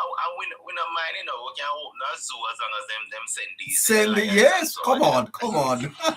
Don't mind. We just gotta wait. We're gonna have to open that tank, a pool. Exactly, Well, thank you for that, Caroline. Thank you so much. Yeah, great program, Harry, and then we'll be here tomorrow. Definitely will, neighbor. We will after the World Cup game. By the way, as you talk about World Cup, did you see 10 goals scored today? Did you expect that result? Neighbor, France sell out the game, yeah, man. What type of World Cup game that? 10 goals in a World Cup? Is it the psychological pressure being lifted off the teams while they just free play? And we saw more of the skills of a football today. It was a nice game. We did, neighbor. Thanks, top country. Yeah, but I think what happened is that the English team, they've been playing somewhat defensive for the last 2 to 3 games, and it has hurt them. So now they don't have anything to really play for, because nobody remembers third place. That's true. So quite a number of players who should have featured, neighbor, in the semi-finals, like a Saka. Is Jordan? Sorry, my member. Jordan is who is Jordan? Because Caroline is a good mediator. What is Jordan saying? Neighbor, where's Caroline? You want to answer that one? She's mediating something, or he's moderating. Remember, Jordan is new to the platform, so I don't think he understands the prowess of the Caroline. Hold up there, Jordan. Hold up. Stay on and learn. Oh boy, I tell you. But the match is 4:00 tomorrow. No, 2 tomorrow. 2 p.m. Okay. Today's match was 4:00. Yeah. Okay. And you think it's going to be an Argentina carrying on the cup again, Harry? No, neighbor. I think it's going back to Europe. All right. You want to wager a bit? Of course, neighbor. Okay. What are you starting with? Let's go with how much? How much? You started, neighbor. Well, I'll back it. Listeners, I'll put 2-5. All right. I can double you on that. I'll wait it, neighbor. So if I win, you give me 7-5. Mm-hmm. And if you win, I give you how much? I'll let you have a lunch, neighbor. You buy me patties. You buy me patties for the week. Patties and cocoa. Yeah, no. Seriously though, we're serious about this. Member, we onto this. If Argentina wins, you have to buy me lunch, patty and coke and bread for the week. Neighbor, I see slaughter a better lion. Okay. Well, I can't bet what I don't have. Anyway, but I think tomorrow is going to be a very cagey game. Yes. But I strongly believe that the Spaniards have more than enough in the tank to bring it home. Argentina will come and fight, because they're not just fighting for a nation, they're fighting for a legend. And I think that has brought them through this World Cup thus far, regardless as to what the officiating calls have been. I think they've shown that in the deep ends they can dig deeper. That's Argentina. Thus far. Yeah, that's Argentina. But I think the Spaniards, neighbor, they've been the most balanced team for the whole World Cup. They don't rely on any one specific player. And we do expect a team performance. I think everyone's actually listen to this Listen to this, member. Gonna hate me for saying this, but this is who will win the World Cup final. Spain versus Argentina. This is exactly how it's gonna go down. In the 20th minute, Spain's gonna go up 1-0.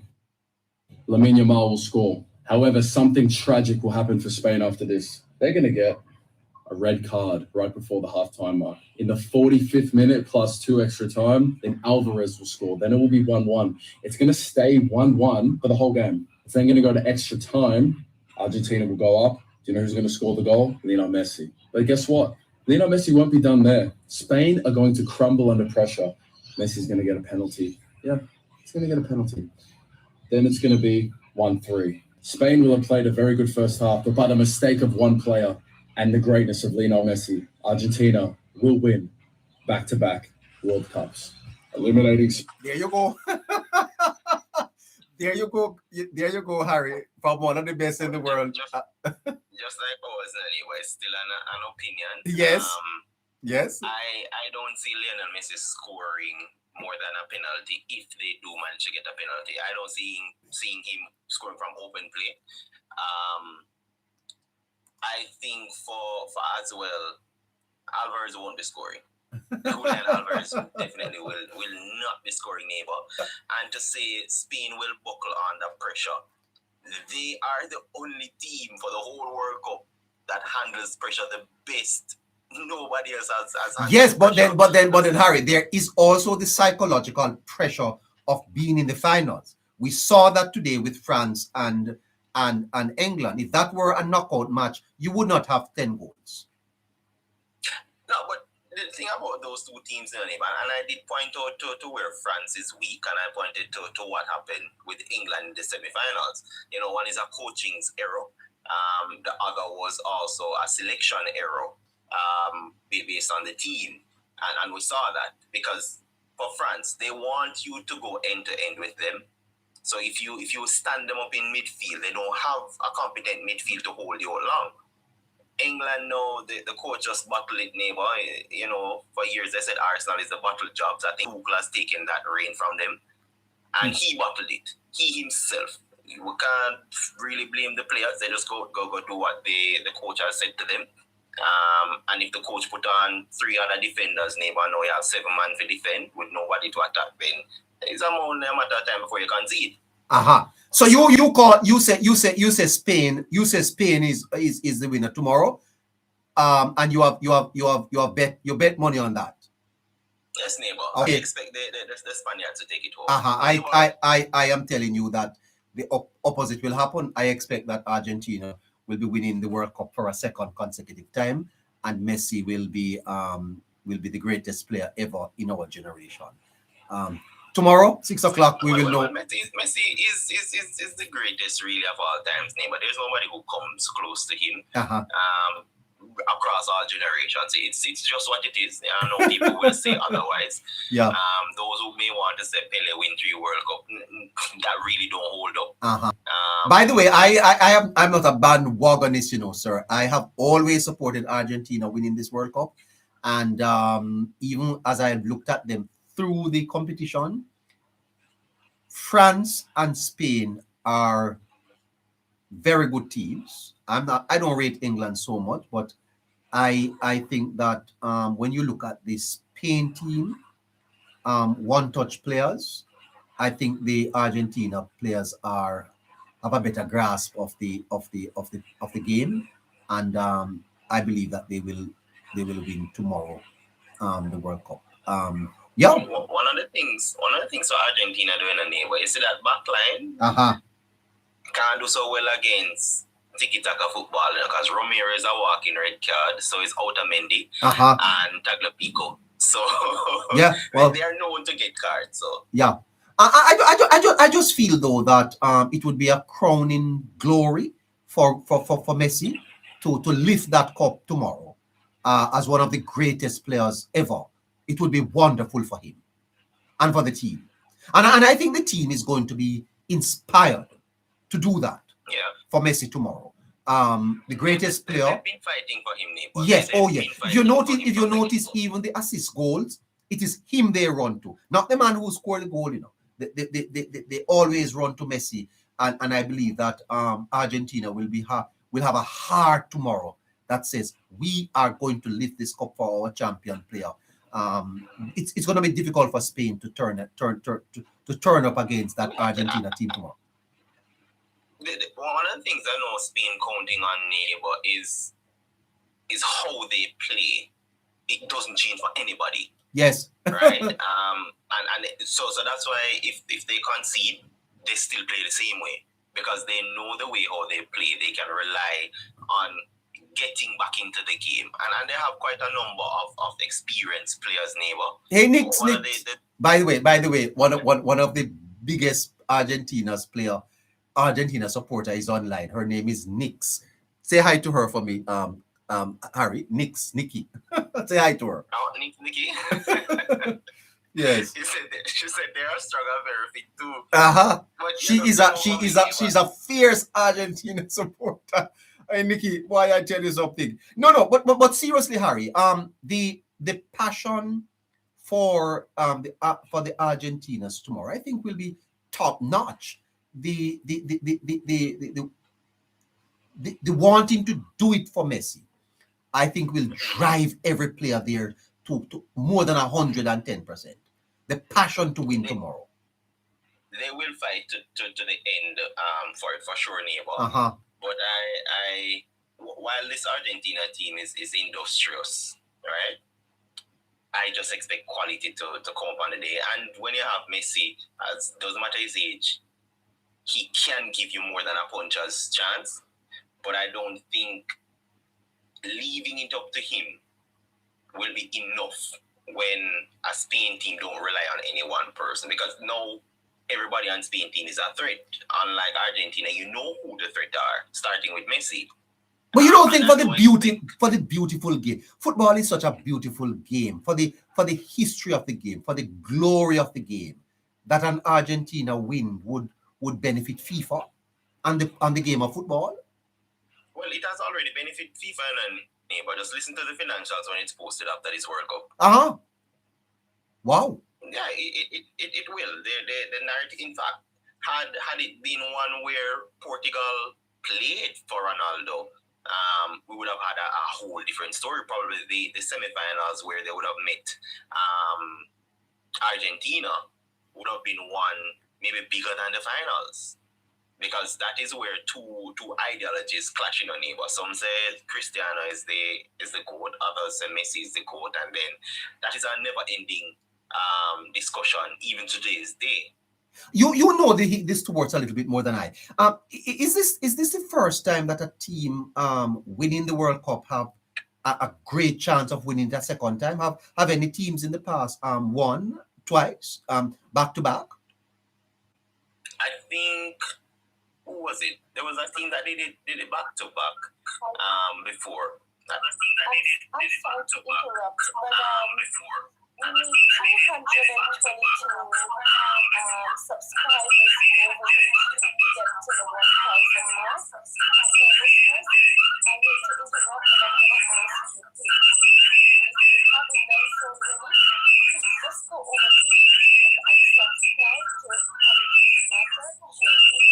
We would really appreciate it. Thank you. That's the invitation to subscribe to Politics Matter JA.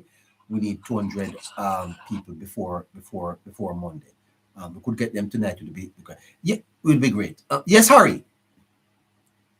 Yes, neighbor. I don't remember if was it Argentina who did it in 86 and 90. I think Argentina won in 86, but they didn't win in 1990. I don't recall if there has been a back-to-back winner of it. I know there have been back-to-back finalists, which the Dutch have known to do that. Hello. Let me check and see. Okay. All right. Member Harry is checking on that.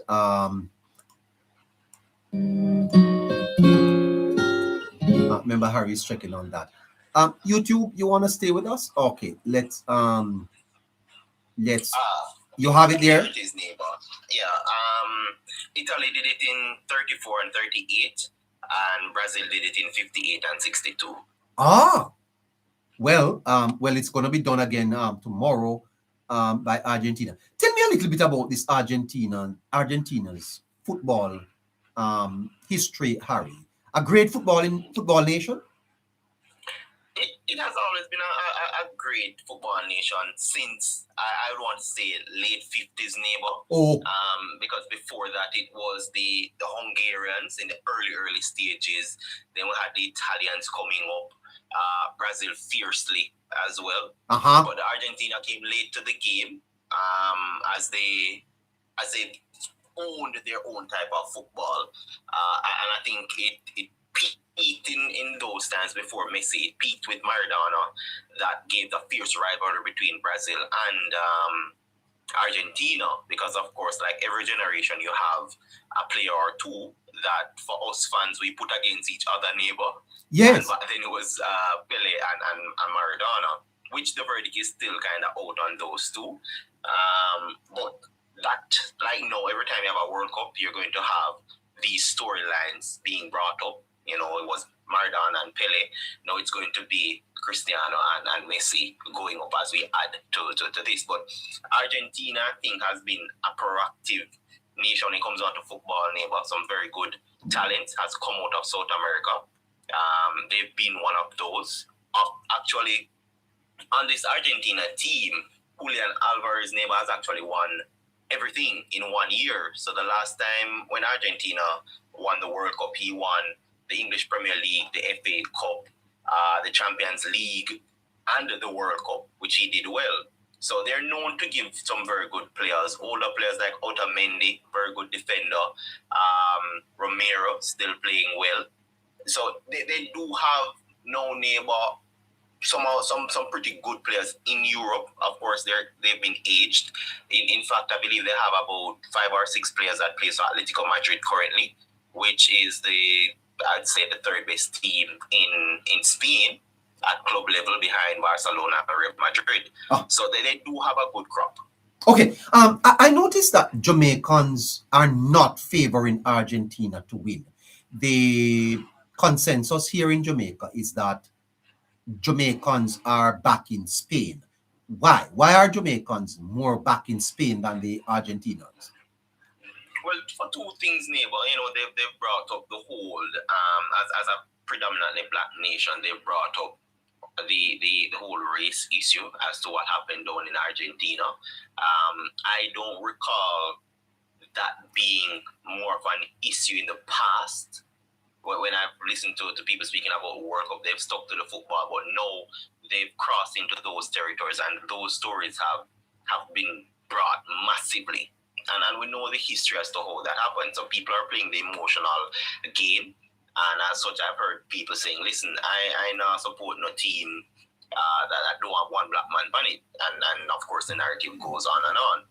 But the next part is, because Brazil has been dumped out, neighbor, and the other teams, like my Germany and so on, I see a lot of people who are hate watching on Argentina because they don't want Argentina to win it.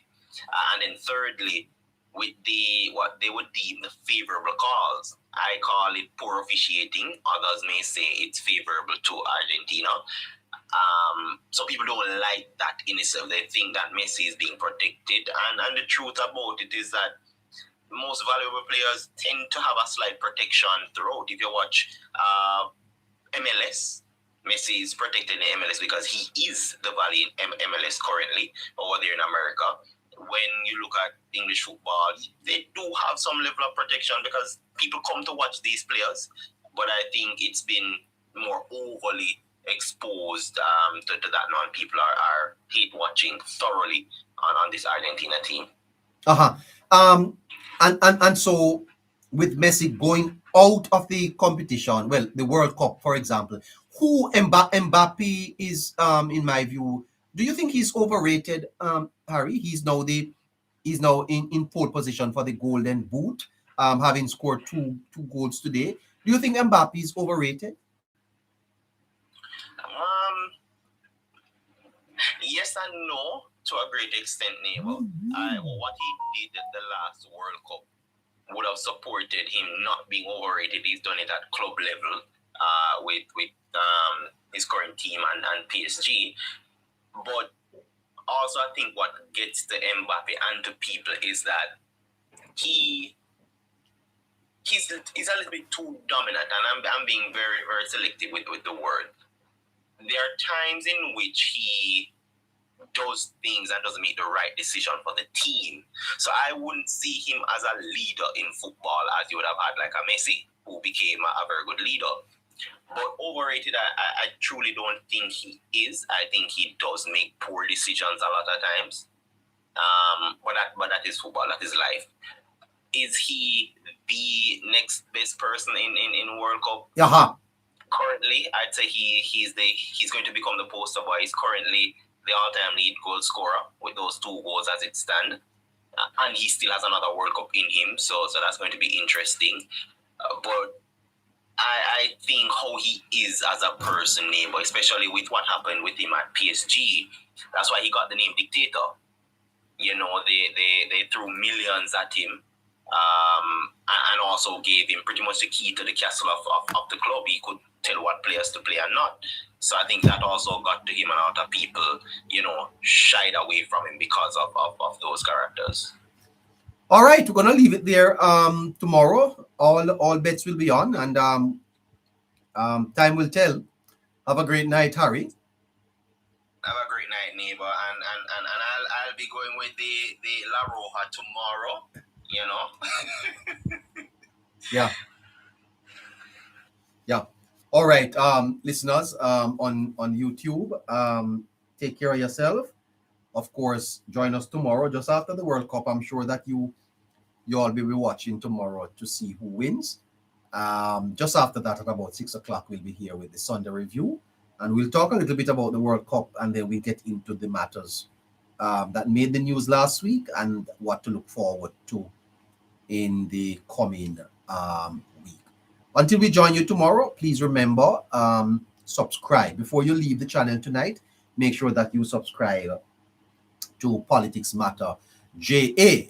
If you are watching and you have not yet subscribed, subscribe now. If you are on TikTok, before you log off or just after we log off, go over to YouTube, type in Politics Matter JA, and you will see us. Just subscribe for us. That's Politics Matter JA. And while you are at it, unsubscribe from the channel, the Caribbean Current, which is not our channel anymore. So YouTube, until we join you tomorrow, have a great night. All right, take care of yourselves, and thanks for tuning in. All right. May I go just before he closes that YouTube? Yep.